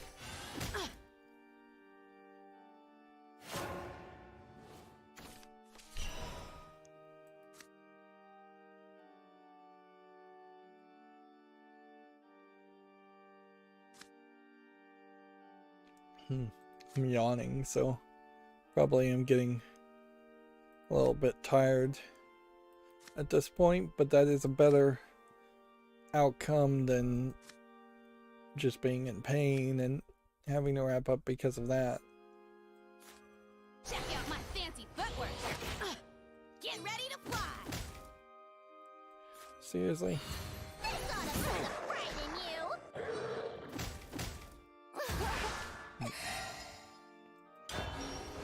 you. You have summoned the blade. Let's see. Komatsu has an article here. Final Fantasy IX Memorial Project teaser trailer. A non-playable fan-made passion project that aims to reimagine the RPG in modern graphics. Which, at a certain point, there's just no reason to care at all about a fan project. It's never going to be allowed to be released in any way. Even if it is released, it will never be commercially sold. It will never really affect the future or the true canon history of Final Fantasy. Purgatory. Ding dong. Yeah. May happiness be with you. Let's see. Project L, a League of Legends assist-based fighting game, finds its foundation, according to Komatsu. They are going really crazy with these League of Legends spin-off games. But at a certain level, it kind of makes sense if you acquire a League of Legends company, which I believe is NetEase, or NetEase acquired a whole bunch of other companies, it definitely would make sense to just put them all on the projects of working, Allow me to bestow a crimson kiss. like put them all on projects that are tied into the League of Legends universe, or tying in all existing projects into the League of Legends universe. If they were just already working on a fighting game, and that fighting game now was relabeled as a League of Legends game, it'd be fine.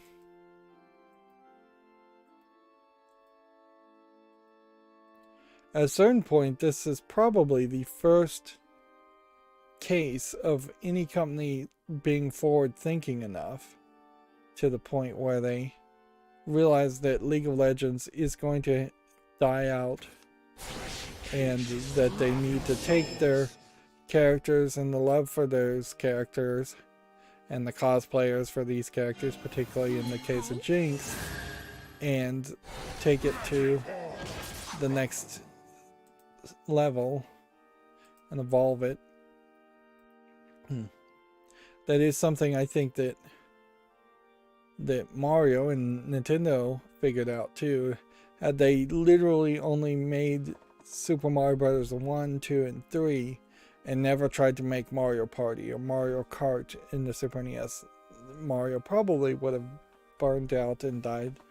Particularly when you look at like Super Mario World on the Super NES, it's not like that game is so successful that you get a Super Mario World 2 or 3 in that console Delightful. generation. I don't know if there ever was a Super Mario World 2 or 3, come to think of it.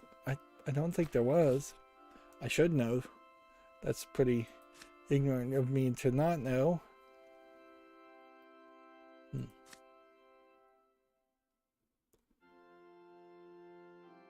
Let's see. Let the immorality tour begin! Forge is the soul. Get ready to plow!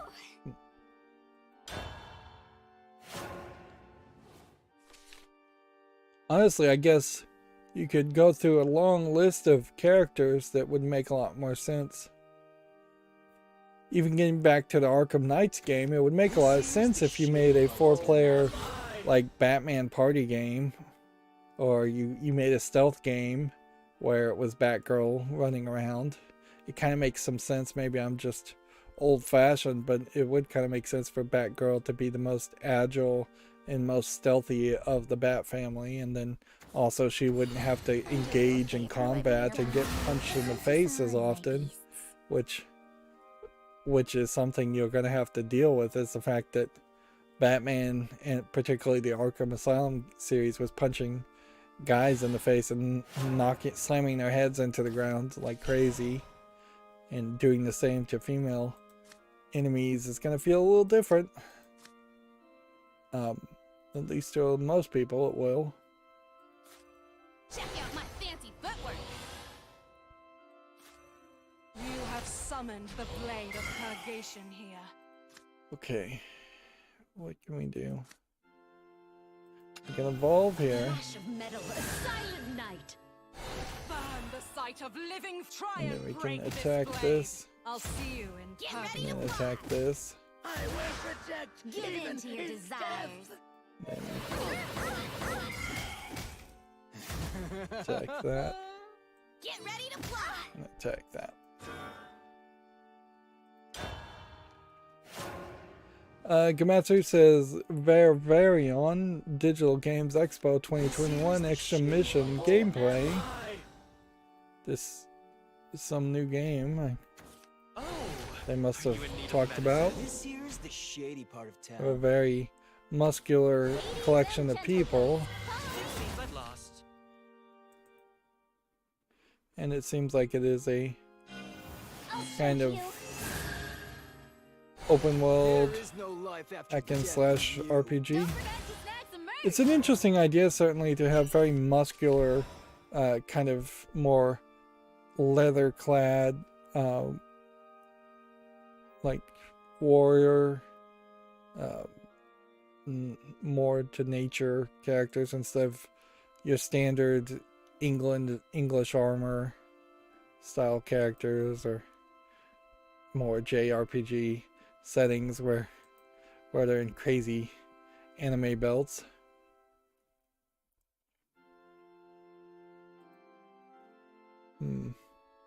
Like, I guess these are anthropomorphic animals, which would explain the more leather-clad outfits. 6-2 damage.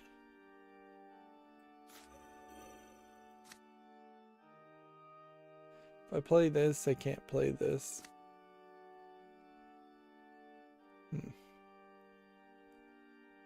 Alright, so I think you have to play this one. Hope it hits this one and this one. Your head and body must part ways. Get ready to fly! I will protect even his death. Yeah, I love this job. Of course I do. Okay. Nothing I can't handle. Gamatsu has this week's Japanese game releases. Asatsugutori, Power Pro Kun Pocket R, and more. I assume this is Asatsugutori. This Step looks like the game where they wake up and they're connected to like this Not with everyone around medical me. bed and blood machine, and then you're trying to figure out why you wake up that way and why people are dying, and move. I'll you go like right die over through and you. over again.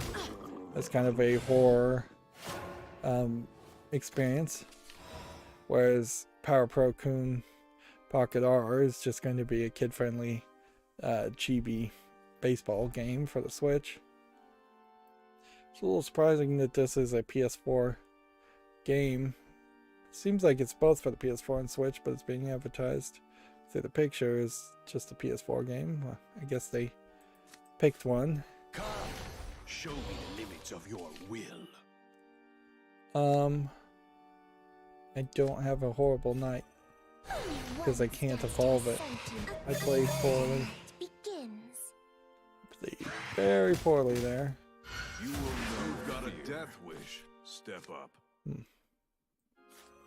A precious life deserves a precious death.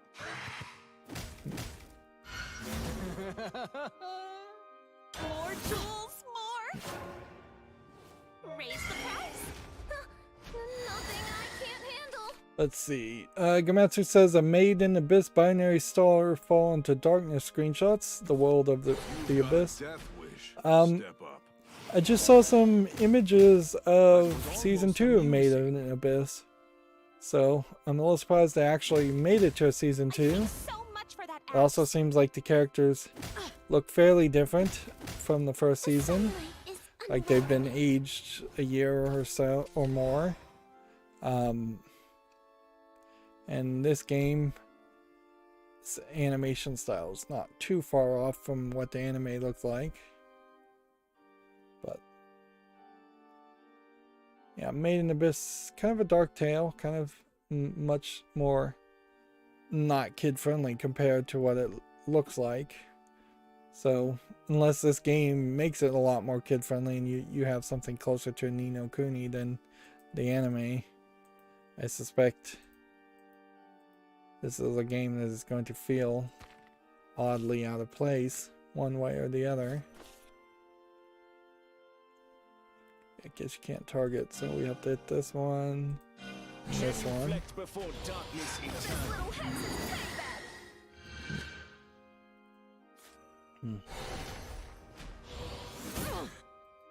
The truth lurks in the dark. You will know. You've got a death wish. Step up.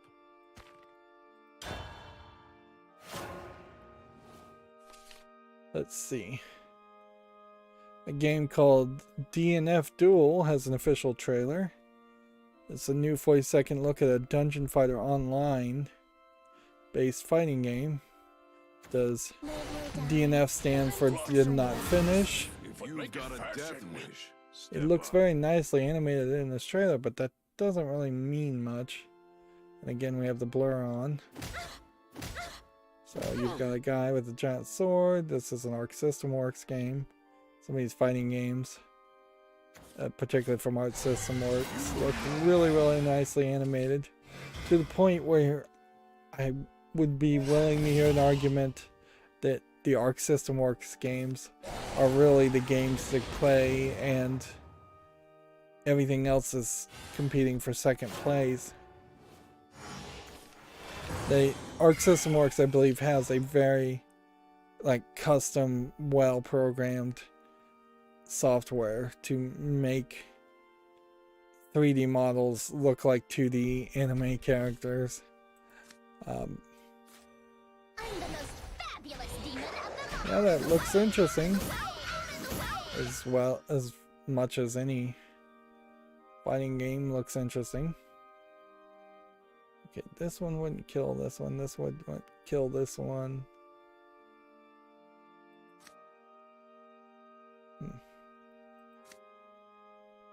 Yeah, I don't think I can win here.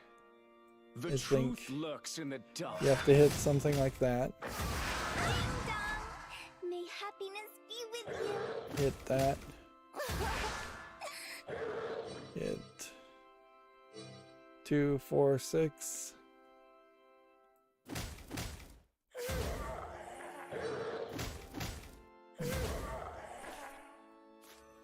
I'm fabulous demon of them all. Out of the way! Out of the way! I'm too strong. Wow, I did win. I'm shocked I won. And that is great because that means now, as far as daily quests are concerned, we now just need to get ranked through ranked victories. We don't have to worry about playing specifically anything, so we can come over here and just play this. Here we have a game on Steam called Infinite Progression, which looks like it's probably a clicker garbage game of some sort. 74 cents English only. I probably need to hurry up here.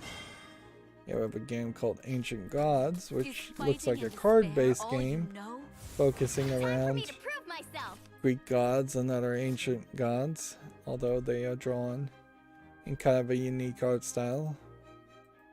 More than what a different art style than you'd expect. Early access, I'm going to give it a follow. $13.49 English, Vietnamese, Spain, Spanish, Japanese, and Chinese, which that is quite the mix of languages.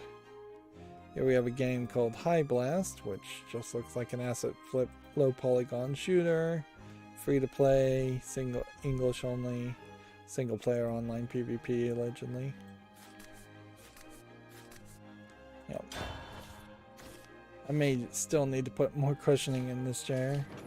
I took out a lot of cushioning thinking I wouldn't need it, but yeah, I think I may be back to using 4 or 5 different cushions on top of the chair itself. It's ridiculous, but that seems like what it takes, really.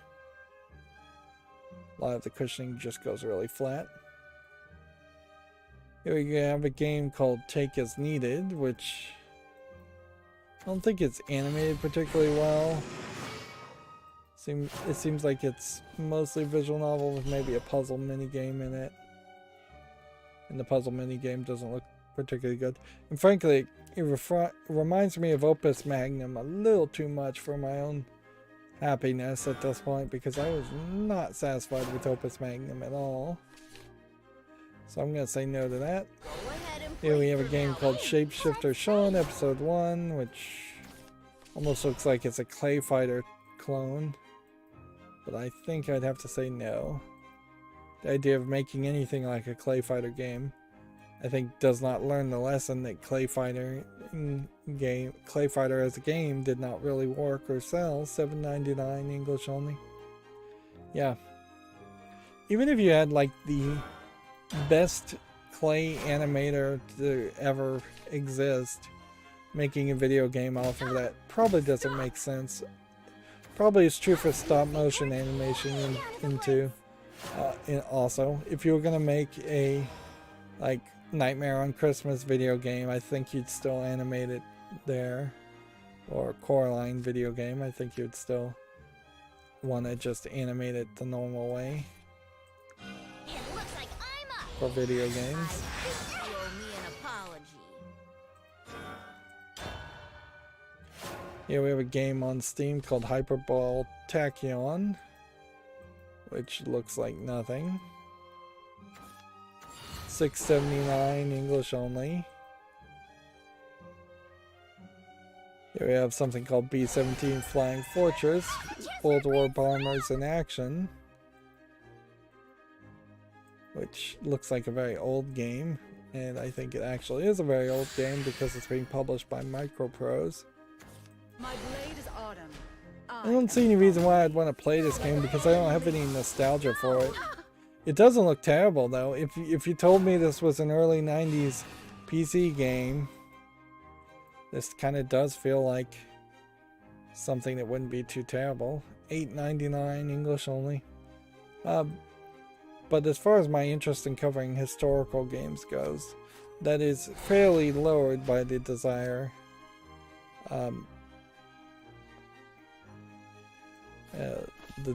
in general just to cover more relevant games. Here we have a game called Kurasari Kingdom, which looks like it's a puzzle game. No! They're saying dominoes and puzzles. So it's kind of like a 2048, I think.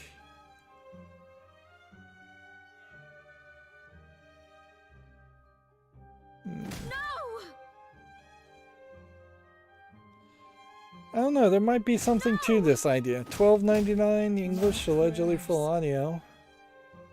I'd be willing to put this on the fall list. Of course, this is one of those games that definitely would have to have at least 30 reviews that were mostly positive.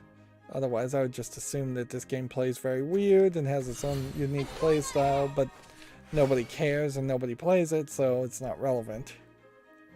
Here we have a game called Jumper, which I assume is a game where you just jump around in space. Low effort kind of asset flip. $4.99 English only. Kind of feels like it should be in VR, but it isn't.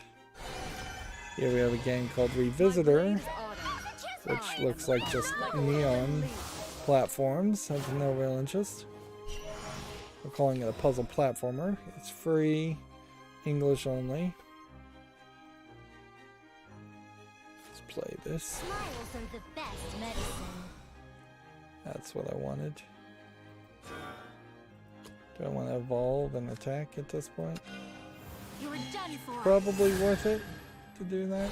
Faith is an expensive. No, the smiles are not free. Everybody.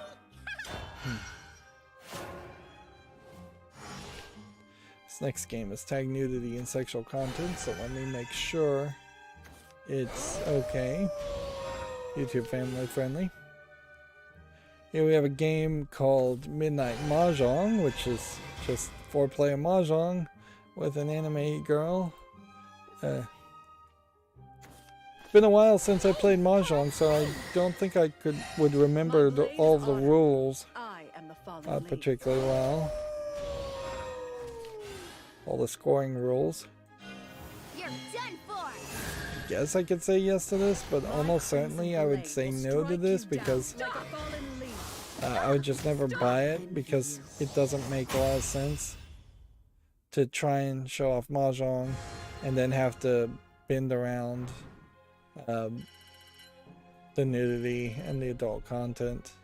And frankly, Mahjong is a fairly long game, so there probably isn't enough content here to make it worthwhile. Seems like you probably are just gonna end up with one scene where she's topless, one scene where she's bottomless, maybe some different poses, but I wouldn't be surprised if that's kind of it.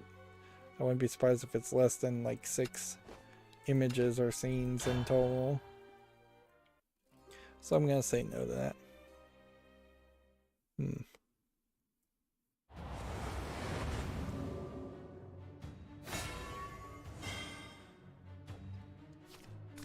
Is fighting and despair all you know?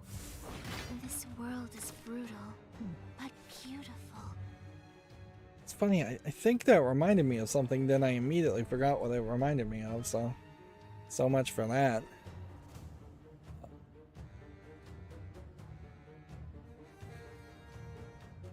Oh yeah, I was gonna mention this, that YouTube apparently has hit the point. It's been almost, I guess, 10 months now since the YouTube, it's probably been closer to 22 months.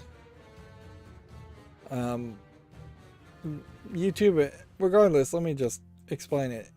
YouTube AdSense sent me something, Google AdSense sent me something saying, yeah, there's been no activity on your AdSense account for a while, so we're going to terminate it, which means if we owe you more than $10, we'll send you the $10 in the United States. Otherwise, we're just going to steal it from you and keep it. Which I think that number is even higher in some other places. And it had been a case that if you didn't have $100, they had been sitting on your money anyways. So I think YouTube actually has owed me money for probably at least 10 months, if not 22 months, back when ads were running on my YouTube channel. And this isn't a conversation about me going or complaining that YouTube owed me a pathetically small amount of money.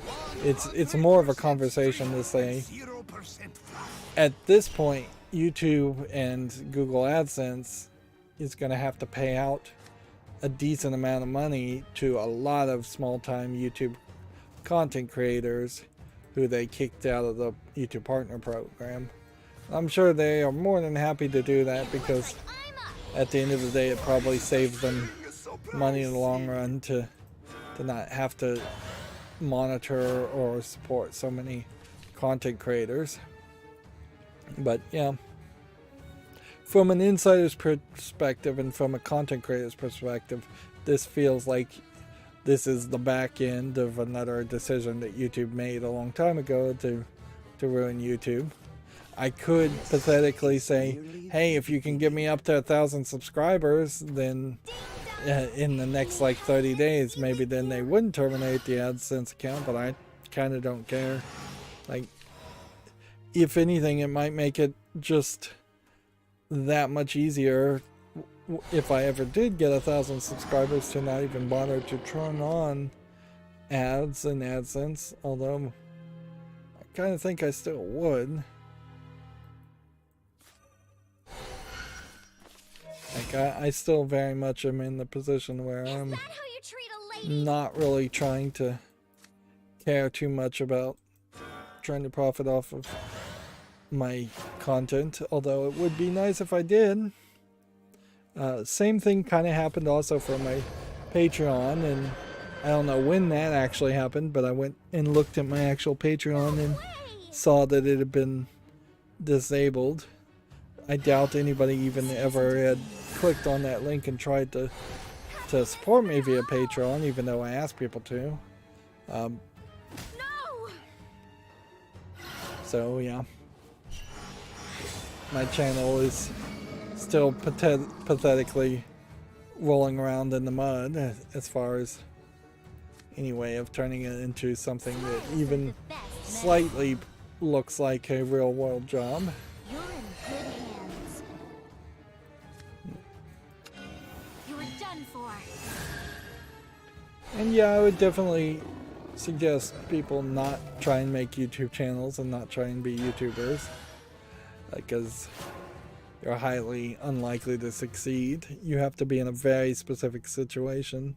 I could have been flipping burgers, working at Walmart, or doing anything else if I wanted. It's such a unique situation that I am in, and I would have made way more money.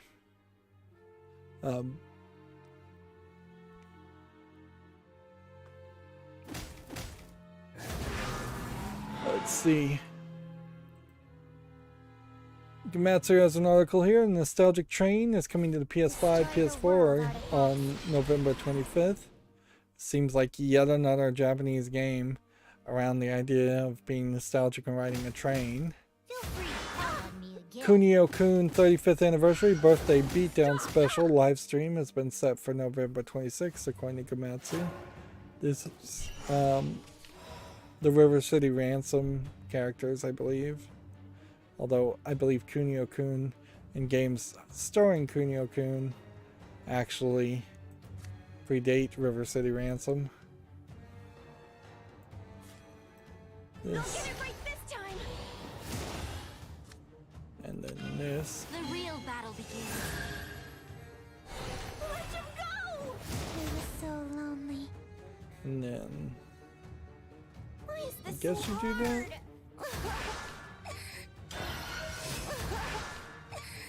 That's the Demon Slayer Kimetsu no Yabai, the Hinokami Chronicles.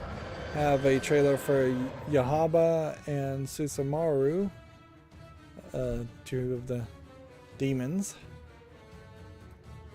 In this, I believe it's a fighting game. Yeah.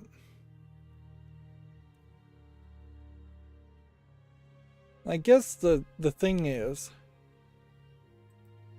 Demon Slayer to me is a lot like Bleach at this point, where it could be very popular at the moment, but unless it has a long-term popularity both in the East and West, it's probably not going to last forever, and it seems kind of hard to suggest you would want to play something like a Bleach fighting game compared to the mini Dragon Ball Z fighter games out there. There very well may only be enough room for Dragon Ball fighting games and nothing else. And Bleach kind of ended badly, and I wouldn't be surprised if Demon Slayer doesn't end particularly well. Go away!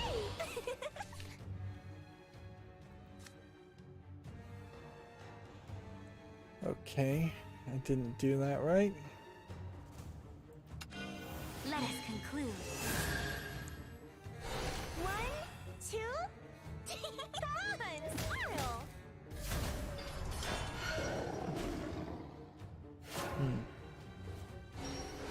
Moving on, Gamatsu says Bravely Default Brilliant Lights pre-registration is now available in Japan. This is a smartphone game.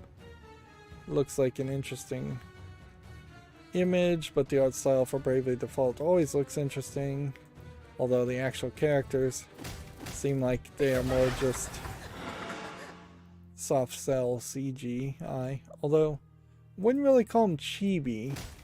They seem like they're actually oddly stretched out for their art style. Their heads are still really big, but I don't even know what you would call that.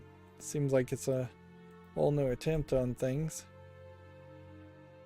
But it's kind of weird in these screenshots how they're trying to depict like what they look like in the concept art or what they look like in the actual default Bravely Default game, and then what they look like in the actual game. And this screenshot is really cropping and centering the images, which is kind of weird too. Probably would be easier just to watch a video trailer.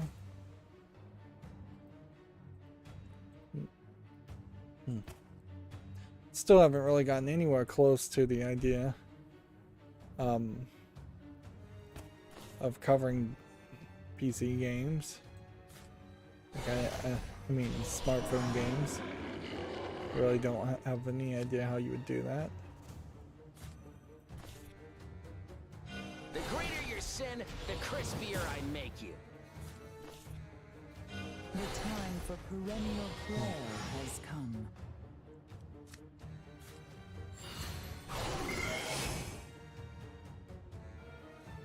Okay. You're done for.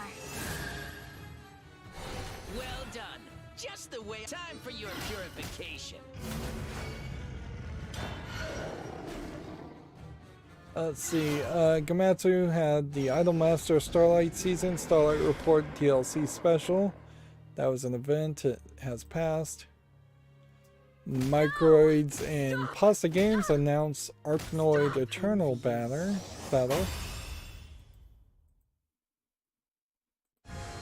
Which seems like this is just going to be a trailer that shows the logo.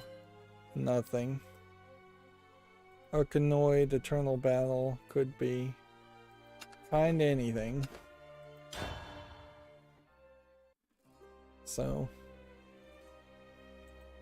wouldn't be surprised if it's not much of anything. Here we have a visual novel called Destiny's Plan, which is pretty poorly animated. $5.39, English and Russian. I may have shown off that game quite a bit. Here we have Enhance. Obscurite Magi, the City of Sin, which looks like one of these RPG games where there's a lot of nudity in it, and then it's been censored for the Steam version. You really don't have characters with that big of breasts unless you're planning on exposing them at some point, particularly when you're animating a character. It's a different thing, certainly, if somebody naturally has very large breasts, although at a certain point nobody has breasts that naturally large unless there's something wrong with them physically. This game is $17.99 English, Japanese, Chinese. See, they're saying it just has strong language on the Steam version. Like almost certainly there is a version of these games. Now, that have more adult content. Now the question always to ask here would be, are these games that were released as adult games 6 months ago, 2 years ago, and then they made a censored version and sold them again? Or are these games coming out day and date with the adult versions of them, and if you just go to Kagura Games website, you would be able to get the uncensored version. Either one of those is possible, and you just kind of never know. It is better, in my opinion, for there to just be an 18+ DLC on Steam, and in most cases Steam seems to be more than willing to accommodate that way of selling things. But it seems like different companies have different ways of doing it, and there's really no standard way of doing things. There's nothing I can do right now. Not good. Just end the turn. Gamatsu says Token Rambu Warriors has a second trailer, which is funny because I don't recall seeing a first trailer. This may have been something that had a trailer just last week, and I forgot about it. This does look like it is a better looking Warriors game, if it is supposed to be a Warriors game, than I have ever seen, and it seems like it's set in a different world and a different time frame from most Warriors games. So I'm kind of assuming it's not actually a Warriors game. Although that last bit of the trailer definitely does make it seem like it's a Warriors game where you're fighting a whole bunch of people. Maybe the Warriors games, which I think are made by the same people over and over again, maybe they have finally decided to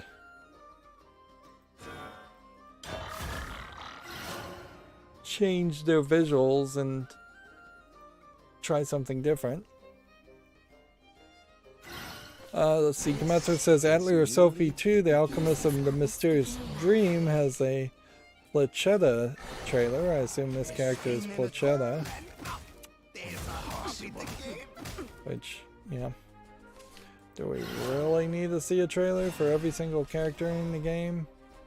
Probably not, but I mean, that is how they tell you what the game is, and it is, to a certain extent, how you would determine whether or not you want to play a game. If these characters look interesting through the blurry filter, that might increase your desire. She seems to always wear these bunny ears, but I don't think she's supposed to be a bunny girl, or a bunny that is humanoid in form. Spin in a twirl and out. There's our puppy the game. Alright, well, this one, this one, this one, this one, that one. Why is it the string is so pricey?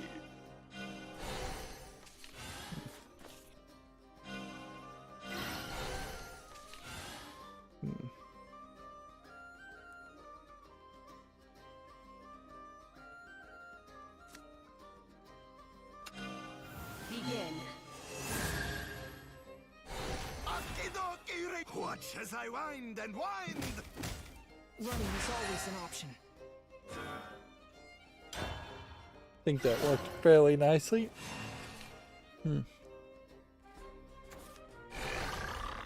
Let's see. Kojima Productions has launched a new film, TV, and music division. It is led by the former Sony Interactive Entertainment Chief Legal Officer, which that's quite a different position, but in all fairness, a chief legal officer may not be anything like an actual lawyer. And I wouldn't be surprised if a C-suite position, even something like a chief legal officer, would get filled by somebody who doesn't know anything about the law at all. I wouldn't be surprised if that is the same for like a chief technology officer or technical officer, or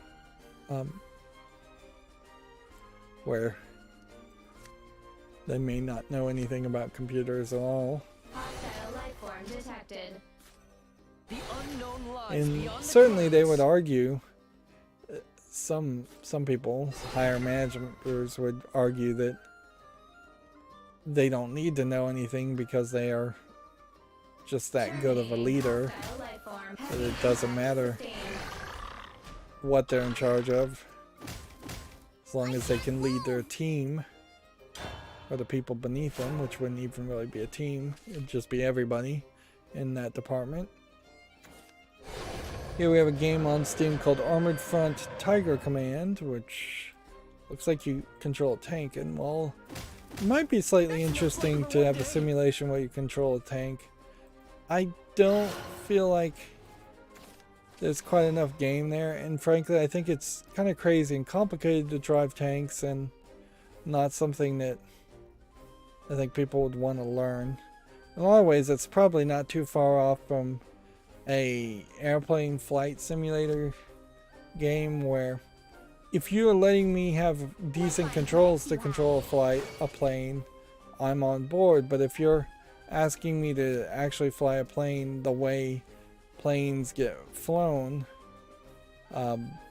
in reality, with way overcomplicated interfaces, I don't know if that's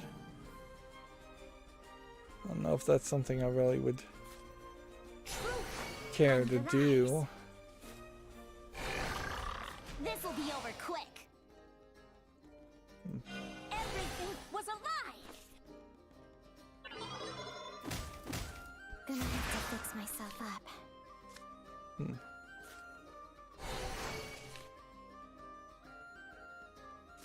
Wanna just evolve something here? I guess we do. Sleep.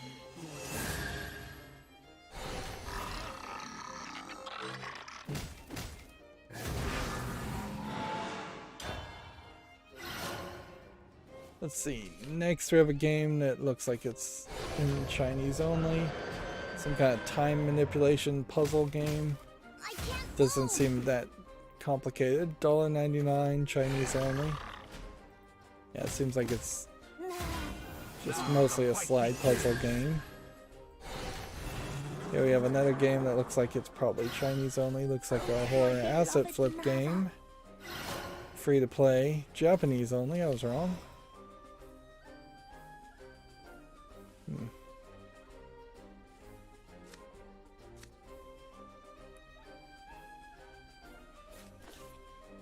The truth will cut you down.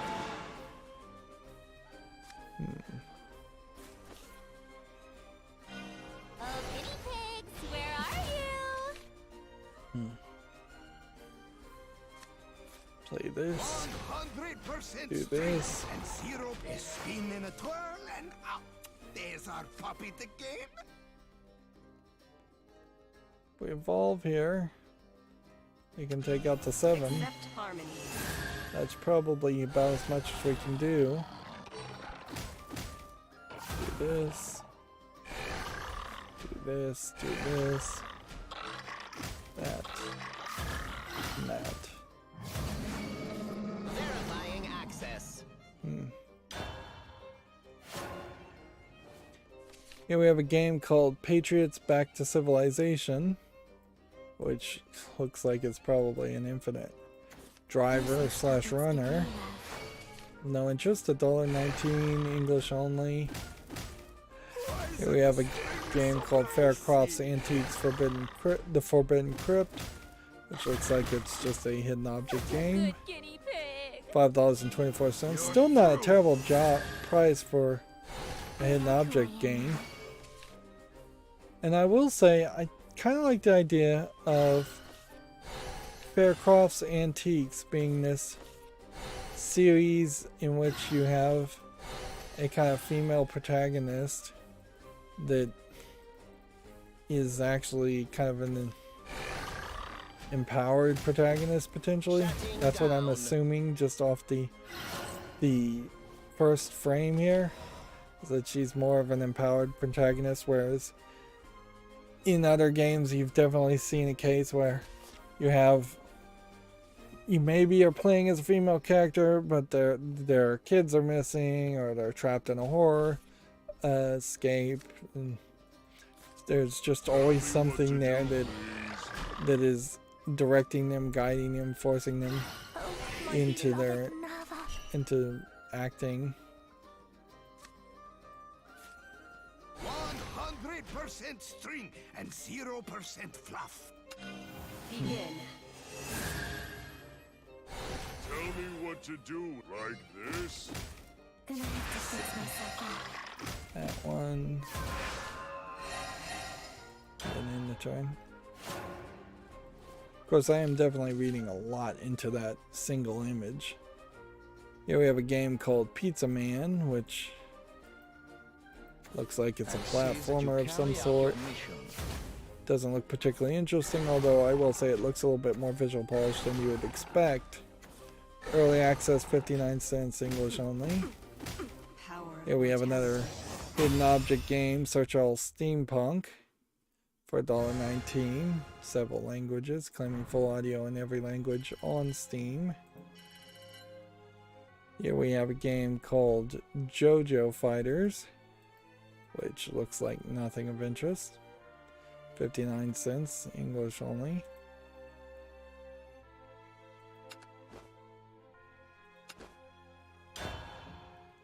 Here we have a game called Slot Idler, which at the very least that kind of makes some sense. I don't know if there's a full game here that makes sense, but you are pretty much just idling when you're playing a slot machine. Although this doesn't look like a particularly good slot machine game. But yeah, if there was no in-app purchases and you were just paying $3.99 to play slots at home and feed that addiction while not actually putting a continuing amount of money into a slot machine, there might be some value in something like that. But then there also is an argument that you are just potentially feeding a gambling addiction, and that's only going to make things worse in the long run. And well, maybe a game like that might help you wean off really playing slot machines. It probably would be more of the opposite. Gamatsu has the Idolmaster Starlight Season DLC characters Kanade Takagaki, Kotoha Tanaka, and Mamimi Tanaka announced. So I guess maybe they are sisters, unless the names are backwards, and then nobody's related to anyone. I would assume that Tanaka is actually their family name. This is probably what was announced during that special event. This Idolmaster game looks much more like a actual adventure visual novel game than I thought it would be. I thought it would literally just be the dancing on the stage rhythm games, and it may very well just be the dancing on the stage rhythm games, but it may have some cutscenes while showing off.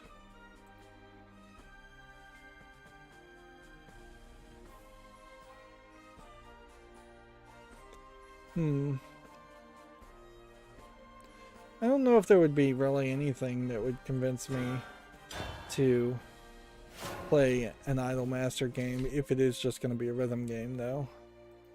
I'd have to admit that seems like a very hard sell for me to try and play any kind of rhythm game. I would be very critical of it for like 5 minutes and then play it probably only for about 10 minutes and that's it. Because part of the thing you would have to do in any kind of music or rhythm game, on top of probably getting content ID'd like crazy, is you'd have to be able to criticize music and and audio, and I don't think I'm really well set for that. Hear the roar of my 9 flames. I'm going on ahead. Let's see. Horizon Forbidden West developer blog, a world of adventure, culture, and opportunity. Okay. Well, I'll trepidatiously accept culture as a good thing and hope that that doesn't mean that Horizon Forbidden West is some kind of weird woke society.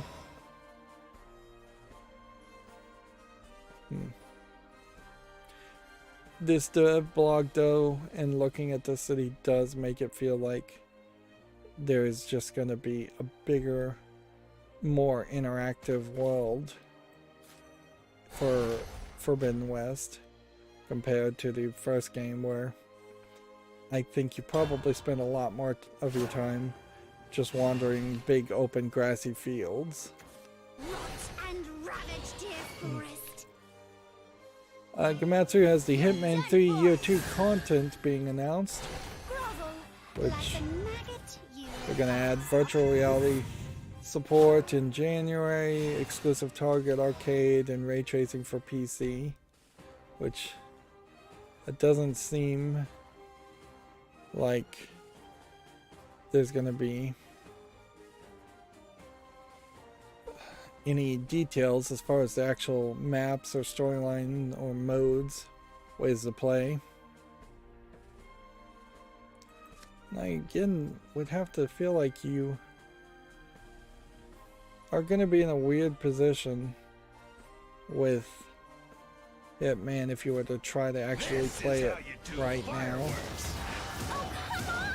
Oh, come on! You're done for. Like, I really don't know how you could play Hitman 1 and 2 right now, and if it is even worth it to try to play Hitman 1 or 2.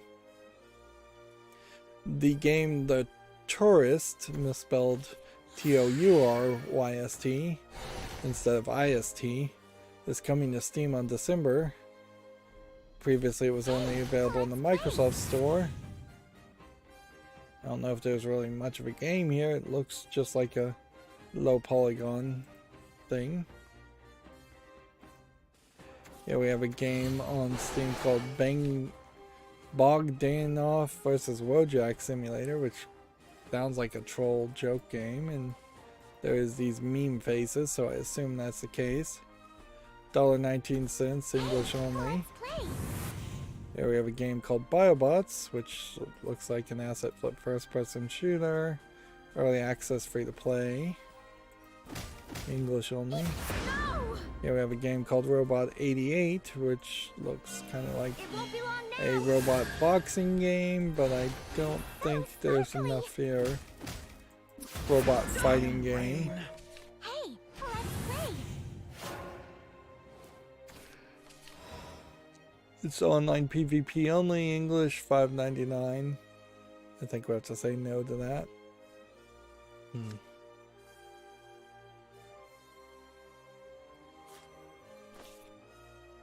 My thunderbolts shall guide you, if they don't kill you first. Do this one. End the turn. Here we have a game called Hidden Ghost Town, which looks like there might be something here, but it could also be a fairly empty game. Let's see. This ends here. Nope, it is just find the hidden objects. The art looks better than most find the hidden object games, but it's still just a find the hidden object game. Early access, $11.99. Here we have a game called Breakdown, which looks like one of those mobile games where you have to click so it falls downward and not hit the black parts.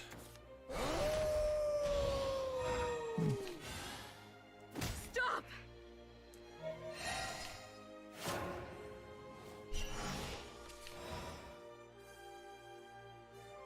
Yeah, I don't think that there's enough of a game here to justify even a $2.79 price.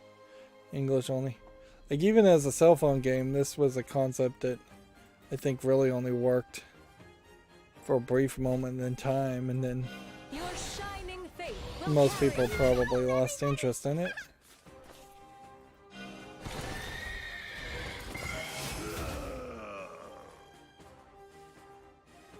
Let's see, GameDeveloper.com says Forza Horizon 5 sets the Xbox Game Pass launch record with 10 million players. I think we had already talked about this. Nordisk Games has taken a majority stake in Star Stable Entertainment. Okay. Over 1,500 Activision Blizzard finally signed up for that petition for calling for codex removal. I don't know if it was an online petition or like ridiculous or a local one, so maybe hundreds of employees from across Activision Blizzard and other locations actually weren't nearby, so they couldn't have physically signed it. But also that may be the exact opposite scenario where it was online and then a whole bunch of people who didn't even work at Activision Blizzard signed it. 1,500 though definitely sounds like a big number. Much better than a lot of the other protests we've seen where it's barely 20 people even there on the picket line. And the picket line looked big too. I think people are actually serious about this one. Of course, nowadays it's so easy to just call people actors, and there literally are rent-a-crowd services where you could rent people to show up at a picket line. GameDeveloper.com says has a feature here, ports, remakes, and beyond, to chat with Aspire Media's about Aspire Media's 25 years, which might be interesting to you if you want to learn about Aspire Media. What's this one do? Do this. Do this.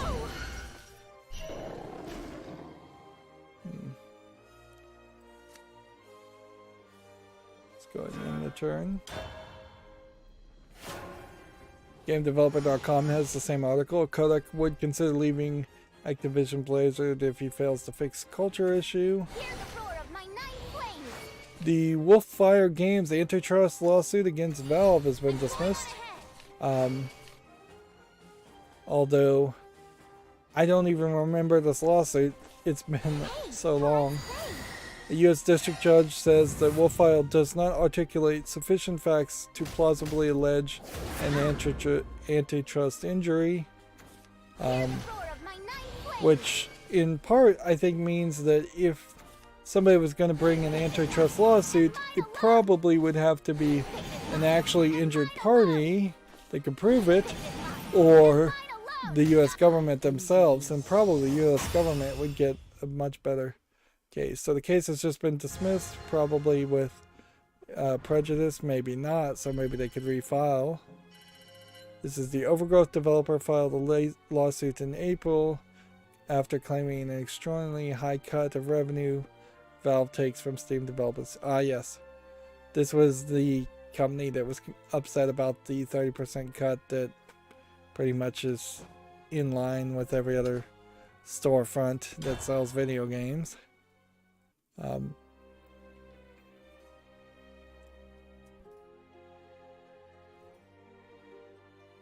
Let's see.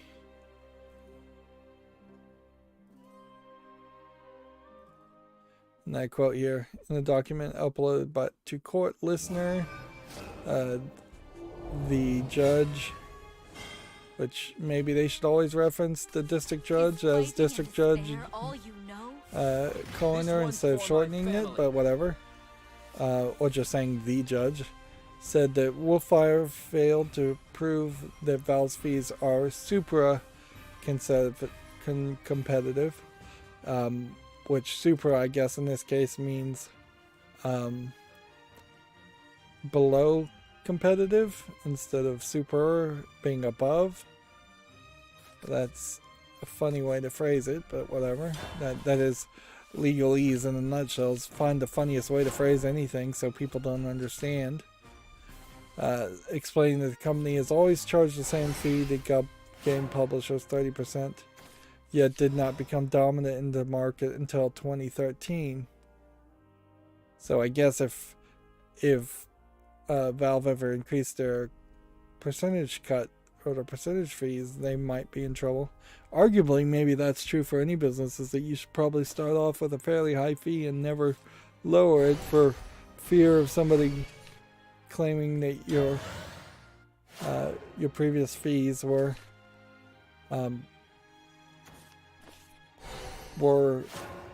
unfair, and you probably could never raise the fees on a revenue split anyway, so you probably would want to start off high.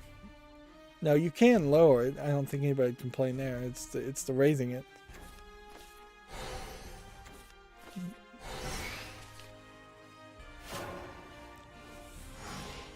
The judge also noted, it's kind of rude here. Twice now they've not given him his proper title. So either you're going to be respectful for the guy or you're not. And I guess they're not.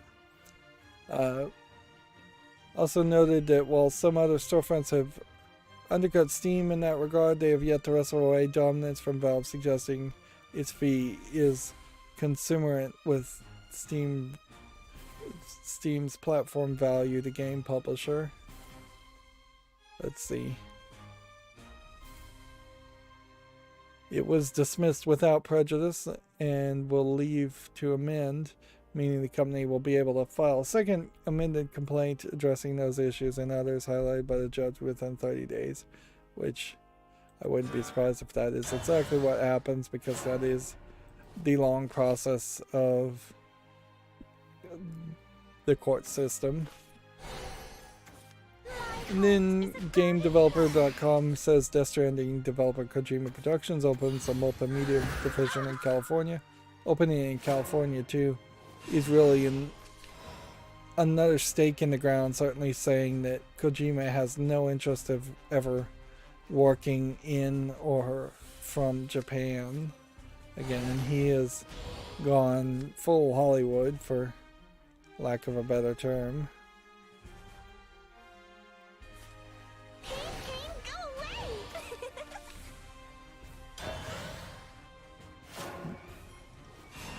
Here we have a game on Steam called Somewhere in a Clay Nowhere, which feels a little clay-like as a top-down twin-stick shooter, but doesn't feel that clay-like.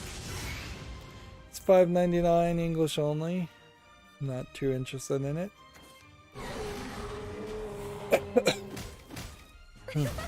Yeah, I'm still at the point where if I sneeze or cough, that leads to a twinge in my back.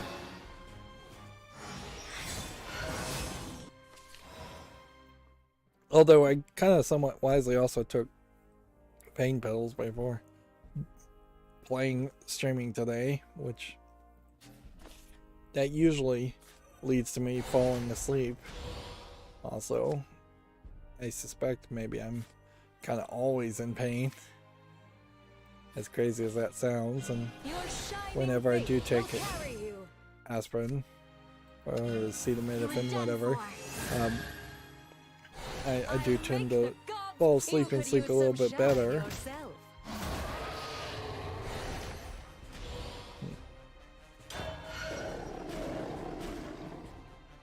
Let's see, here we have a game called Airball,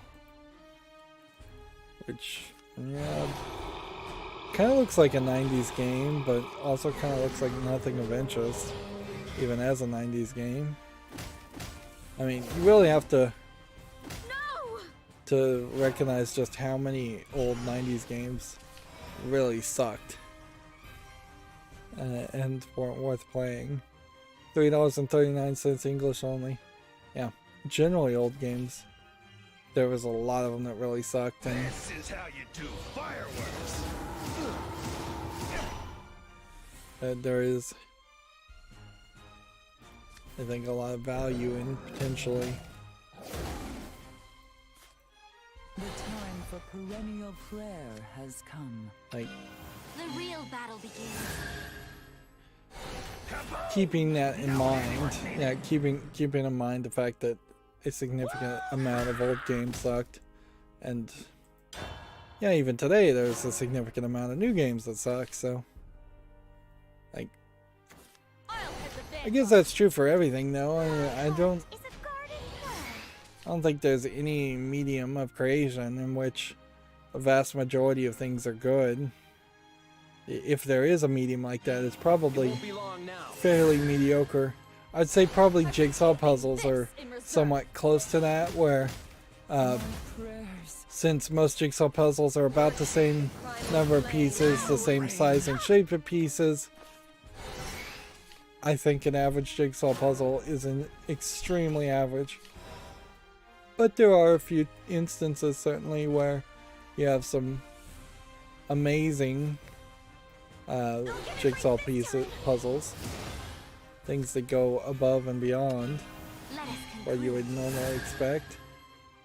Let him go! Why is this so hard?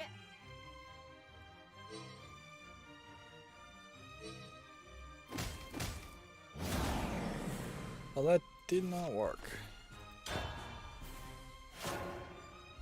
Here we have a game on Steam called Scrap Vival, which looks like nothing. Free to play, English only.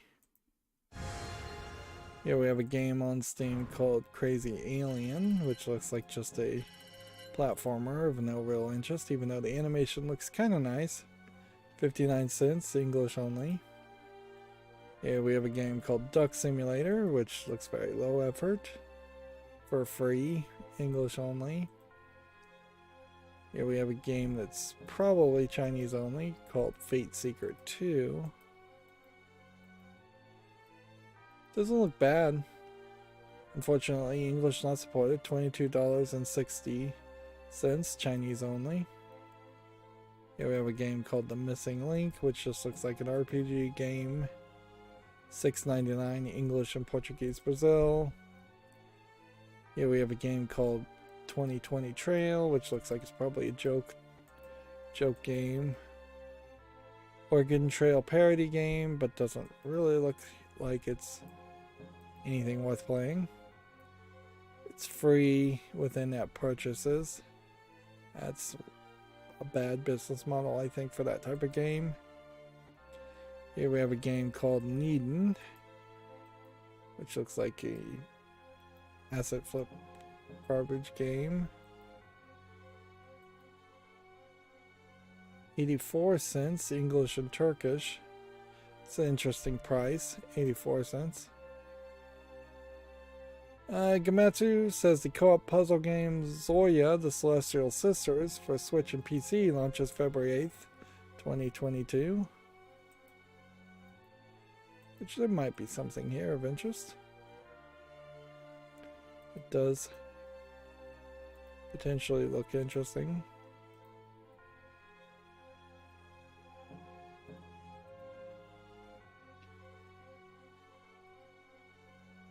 Yep, there might be something there. Yeah, we have a game on Steam called Starlight Commanders. Which... yeah, I don't think there's a game here of interest. $8.99, English, allegedly full audio, several other languages. Oops. Let's not show some weird DeviantArt. I don't even know what I clicked on to bring up a DeviantArt. Some kind of cosplay thing. Guess I'd have to log in to check it.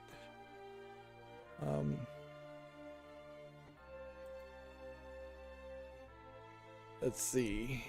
Gamatsu says Rockstar Games apologized for Grand Theft Auto the trilogy, the definitive edition technical issues, and announces update plans. They also brought back the original version of Grand Theft Auto, and anyone who owns the definitive edition is getting the original versions. I kind of would think it would still suck. Yeah, here's that story from GameDeveloper.com.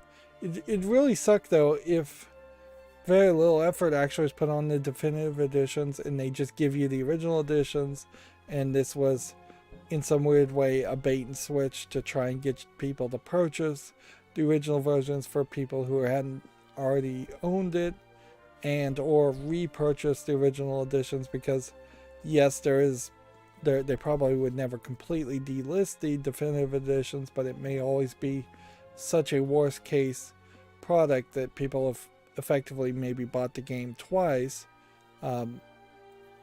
and really they should have been refunded for the definitive edition being so bad instead of being given something they already own.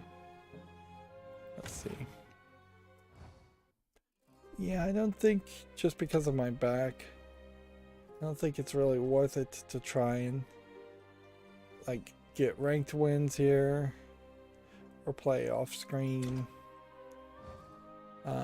or do a follow list cleanup, although I desperately do need to do a follow list cleanup. Here we have a game called Romneo's Adventure, which looks like nothing.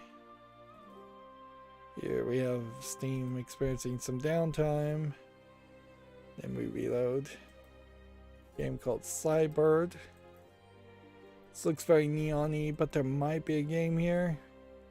Early access VR, $14.99. This might be a lot of Beat Saber type swinging with enemies. We'll give it a follow. Here we have a game called Escape Room: The Sorcerer's Curse, which looks like an escape room. So I'll give it a follow just because of that. $4.99 English, allegedly full audio. Here we have a game called Oval Racer Series Stocks Cards, which looks like nothing of interest. Early access, $15.99. Third party EULA, English only. We haven't been talking about the EULAs too much. Here we have Cupid Nonogram, which is just a nonogram game. I like the anime Cupid Girl as a concept, but I doubt that would catch on. $2.69 English, Portuguese, Brazil. I don't know if the overalls really makes a lot of sense for a Cupid anime girl, or an anime Cupid girl. Makes a lot of sense looking that way. Here we have a game called Cube Flip, which looks like nothing of interest. $3.99. Whole bunch of languages, allegedly full audio in every language, allegedly every language supported. And here's a game called Without Pain, which I'll say no to. And what was Hugo's House of Horror? I left that open because I was thinking about that. Which definitely means I now need to probably just go through my Twitter feeds. It's probably a little bit easier just to play it safe and in this stream today, right now, and instead of potentially trying to do some follow list cleanup, I could definitely try to do some follow list cleanup, but I don't think that's the right move. Plus, if I was going to do that, it would be, it would kind of also want me to play more Shadowverse, and I definitely don't want to do this. Res Infinite, or just the original Res game, is at its 20th anniversary, so they put out a video, I guess, talking about Res as a game. They've apparently trademarked Res 20. or trademarked Rez and put a 20 after it, one or the other. I don't know if that really means that we will see a remaster or re-release of Rez. It's kind of hard to remaster a game that has wireframe animation anyway, so remastering it almost would be just fixing the audio to make it more better sounding. Apparently Marvel's Avengers Spider-Man update won't include story missions, unlike the previous character DLC for the game, according to Video Games Chronicles.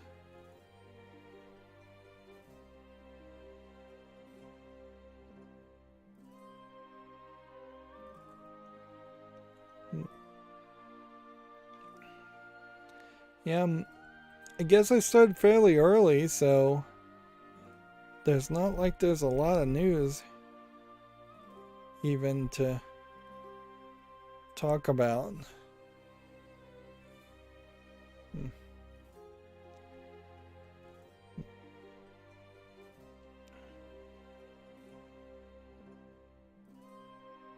I feel like that Tiny Tina's game came and went really fast. Either it hasn't come out at all. Maybe it hasn't come out at all, because I didn't even see anybody like cover it. So maybe that's the case.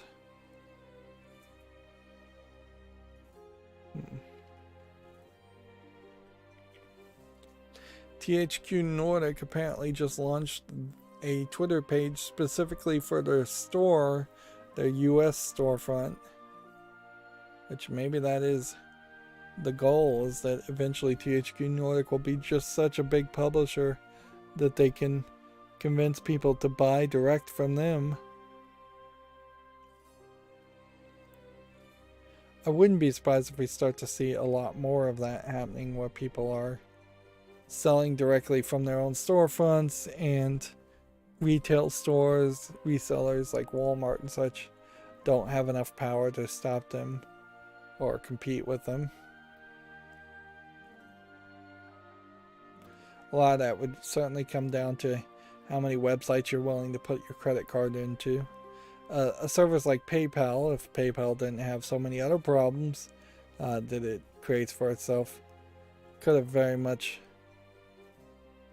created a situation where more people were willing to buy things on the internet. But I still think there's a fairly significant number of people that are not willing to put anything on the internet ever. So pretty much all we have to talk about is December's free games with Amazon Prime, which, yep, looking at these pictures, that doesn't seem like much of anything. Need for Speed Hot Pursuit, Journey to Savage Planet, Football Manager, More Creed, Spellcaster University, YouTuber's Life, Stubbs the Zombie, and Rebel Without a Pulse, and Tales of Monkey Island Complete Pack, which is the Telltale games. And that's not what those pictures show either. So I have no idea what this is supposed to be. Is this the November? Yeah. Some of those things are not being shown. But yeah. That's pretty much all I have to talk about.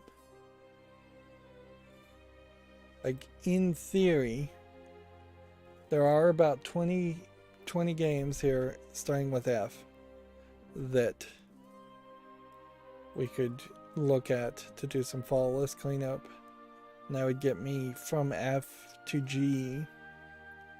Like, something like this came out in 2021. I think I'd still give this a chance. This is Claymation, though. So if my argument against Claymation before still stands true, I really shouldn't give this another chance, but I will. Here you have something called Floor Plan 2, which still doesn't have 30 reviews. Floor Plan 2 is the puzzle game in VR. So close that one. Floor Pan 1, hands-on edition from 2017, barely has even 78 reviews. And see, what's funny is this was parodied on Saturday Night Live. This was played by the likes, I believe, of PewDiePie, and still as a VR game, even a cheap VR game, very few people played it or reviewed it. Here we have Floatsome as a colony city manager. This looks interesting. Interesting art style, interesting concept. It's still early access from 2019, unfortunately. I can be generous and leave it on the fall list, but I really shouldn't be. We have one called Flow Weaver, which is just still 2021. Here we have one called Fluffy Core. That's still 2021. Here we have something called FlyCorp, which is a simulation game and is still early access. Yeah, doing a fall list cleanup at this point is kind of impossible to do because the pandemic has just shifted what is reasonable as far as how long it would take somebody to take a game out of early access or how long it would take a game to get reviewed. This is actually good, but it's a VR game, so it stays on the fall list anyways. Like, here you have one that's 2020, and it's 100% positive, but really struggling as far as relevance. So let's actually see how it plays and make a decision. We either should say yes to this game or no to this game completely, regardless of it not really being relevant. And I think we might say no to this game because I think this is a game where you are trying to control things with maybe just keyboard only, which that'd be annoying, and it seems like you're really just flinging yourself. Yeah, I think we say no to this, even though it looks nicely polished visually. It is kind of one of those frustration games. It feels like you maybe could play it with one mouse, but maybe not. Maybe you're having to press keyboard keys, and that would be kind of crazy. So no to that. Here we have one that's negative, so I can immediately say no to this. I don't even know specifically why I would have said yes to that. Here we have something called For Evelyn, which, yeah, probably won't ever get relevant. And it really just looks like an RPG game. The eye scar thing is slightly different, but yeah, I think no. $7.99 English one. If I'm gonna get into RPG games, as I am trying to, I definitely don't want to get into bad RPG games or RPG Maker games. I want to get into 3D quality games. Is this one in early access? Is it single player? Yes. So, For the People is a political management game. Sim. It's a communist factory town. Alright. Put it on the wish list. Dangerously political game, certainly, but I'm not super afraid of that. Here we have something called For the Warp, which is still early access from 2020. I think we could probably say no to this. Roguelike deck building game in space. No, I don't think so. I'm going to say no to that. Raise our standards a little bit.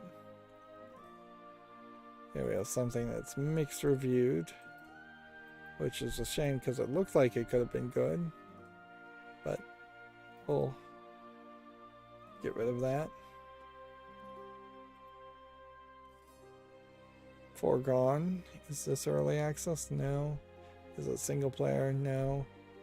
I think then the positive reviews say yes to this one. Let's promote that to a wish list listing. The Forgetter needs a little bit more time to get reviews, I think. Forgotten Fields, same thing. Forgotten Hill, First Steps as a point and click horror game. Is this a game I really would want to play?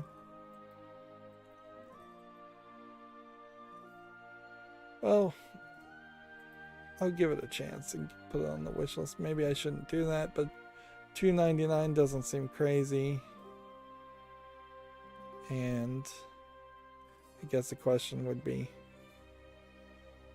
this game, Forgotten Hill Mementos, it's already on the wish list, which definitely also makes the argument that this one should be on the wish list. Delusion. So there's a whole trilogy of them for less than $10, which that doesn't look too bad. I have something called Forgotten Spirits, which needs a little bit more time. Here we have Forgotten Trace, Thanatos in Nostalgia from 2020.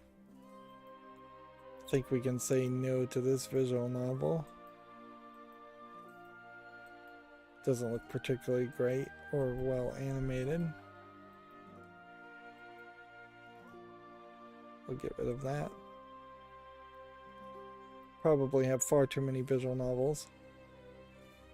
Fort Triumph as a turn-based tactical RPG game. Is that something I would want to play?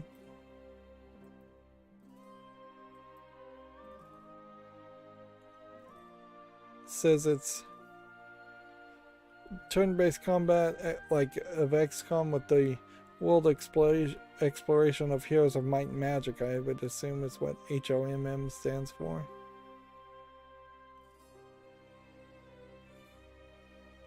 Alright, well, put that on the wish list.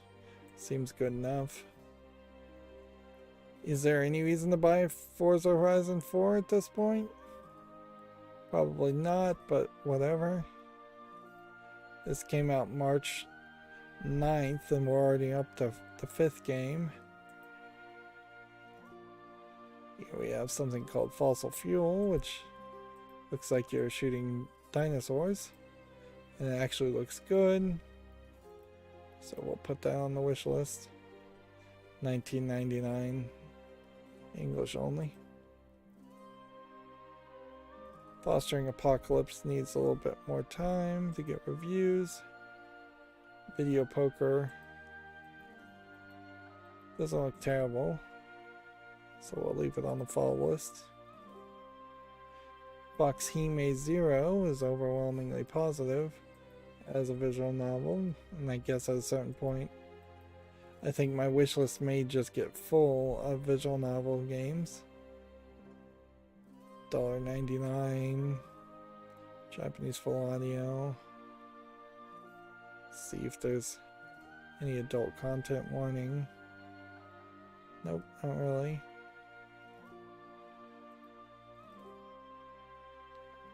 At a certain point we may very well just have a wish list, or I may very well have a wish list that is just full of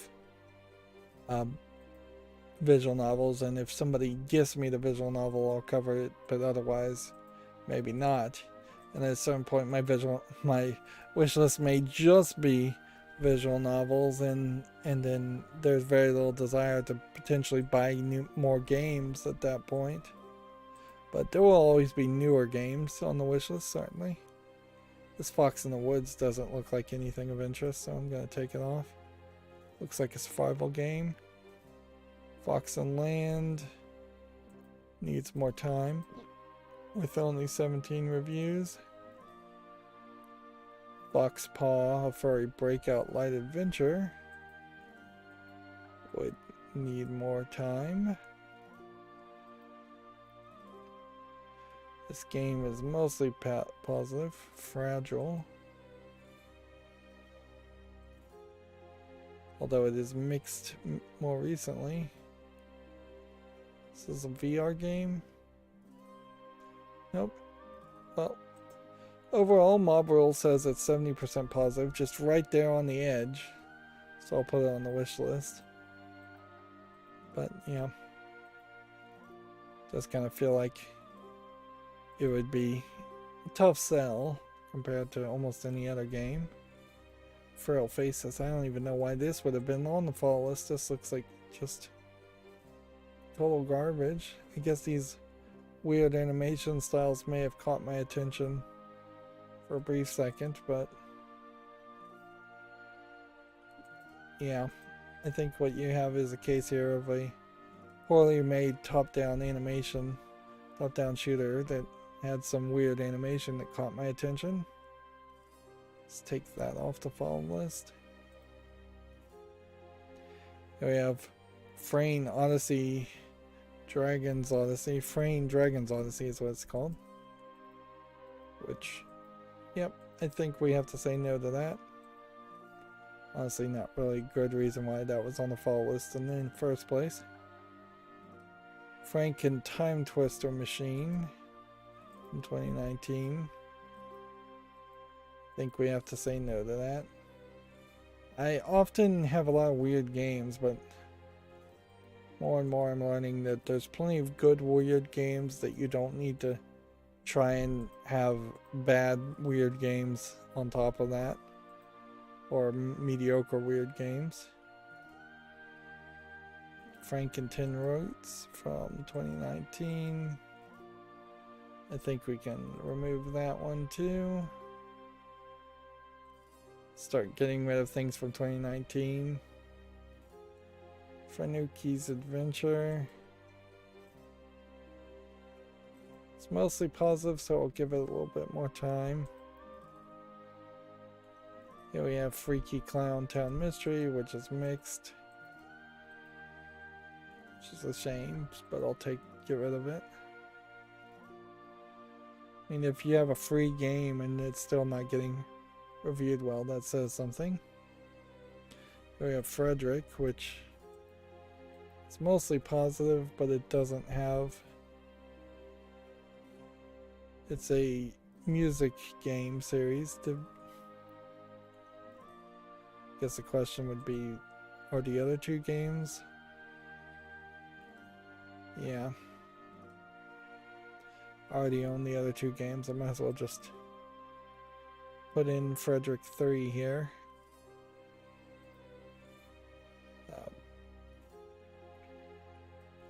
Just cover the whole series. This Free Diver it's a VR game. But it looks nice. It has to stay on the fall list because it's a VR game. Well, that doesn't even want to load. Here we have Firefighter Tetris with visual novel elements. Weird. We'll give that some more time. Frog Detective 2 is rated positively, so go ahead and put that on the wish list.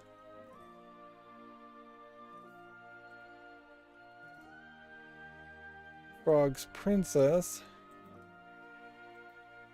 Seems like nobody played this, but I kind of want to keep this. No, this description tells me not to keep this, that this is probably a very low effort attempt at making something to appeal to kids.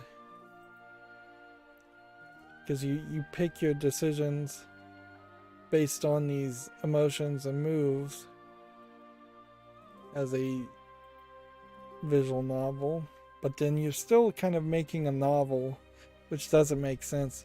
It is an interesting thought, certainly, if you could make a visual picture book or instead of a visual novel video game.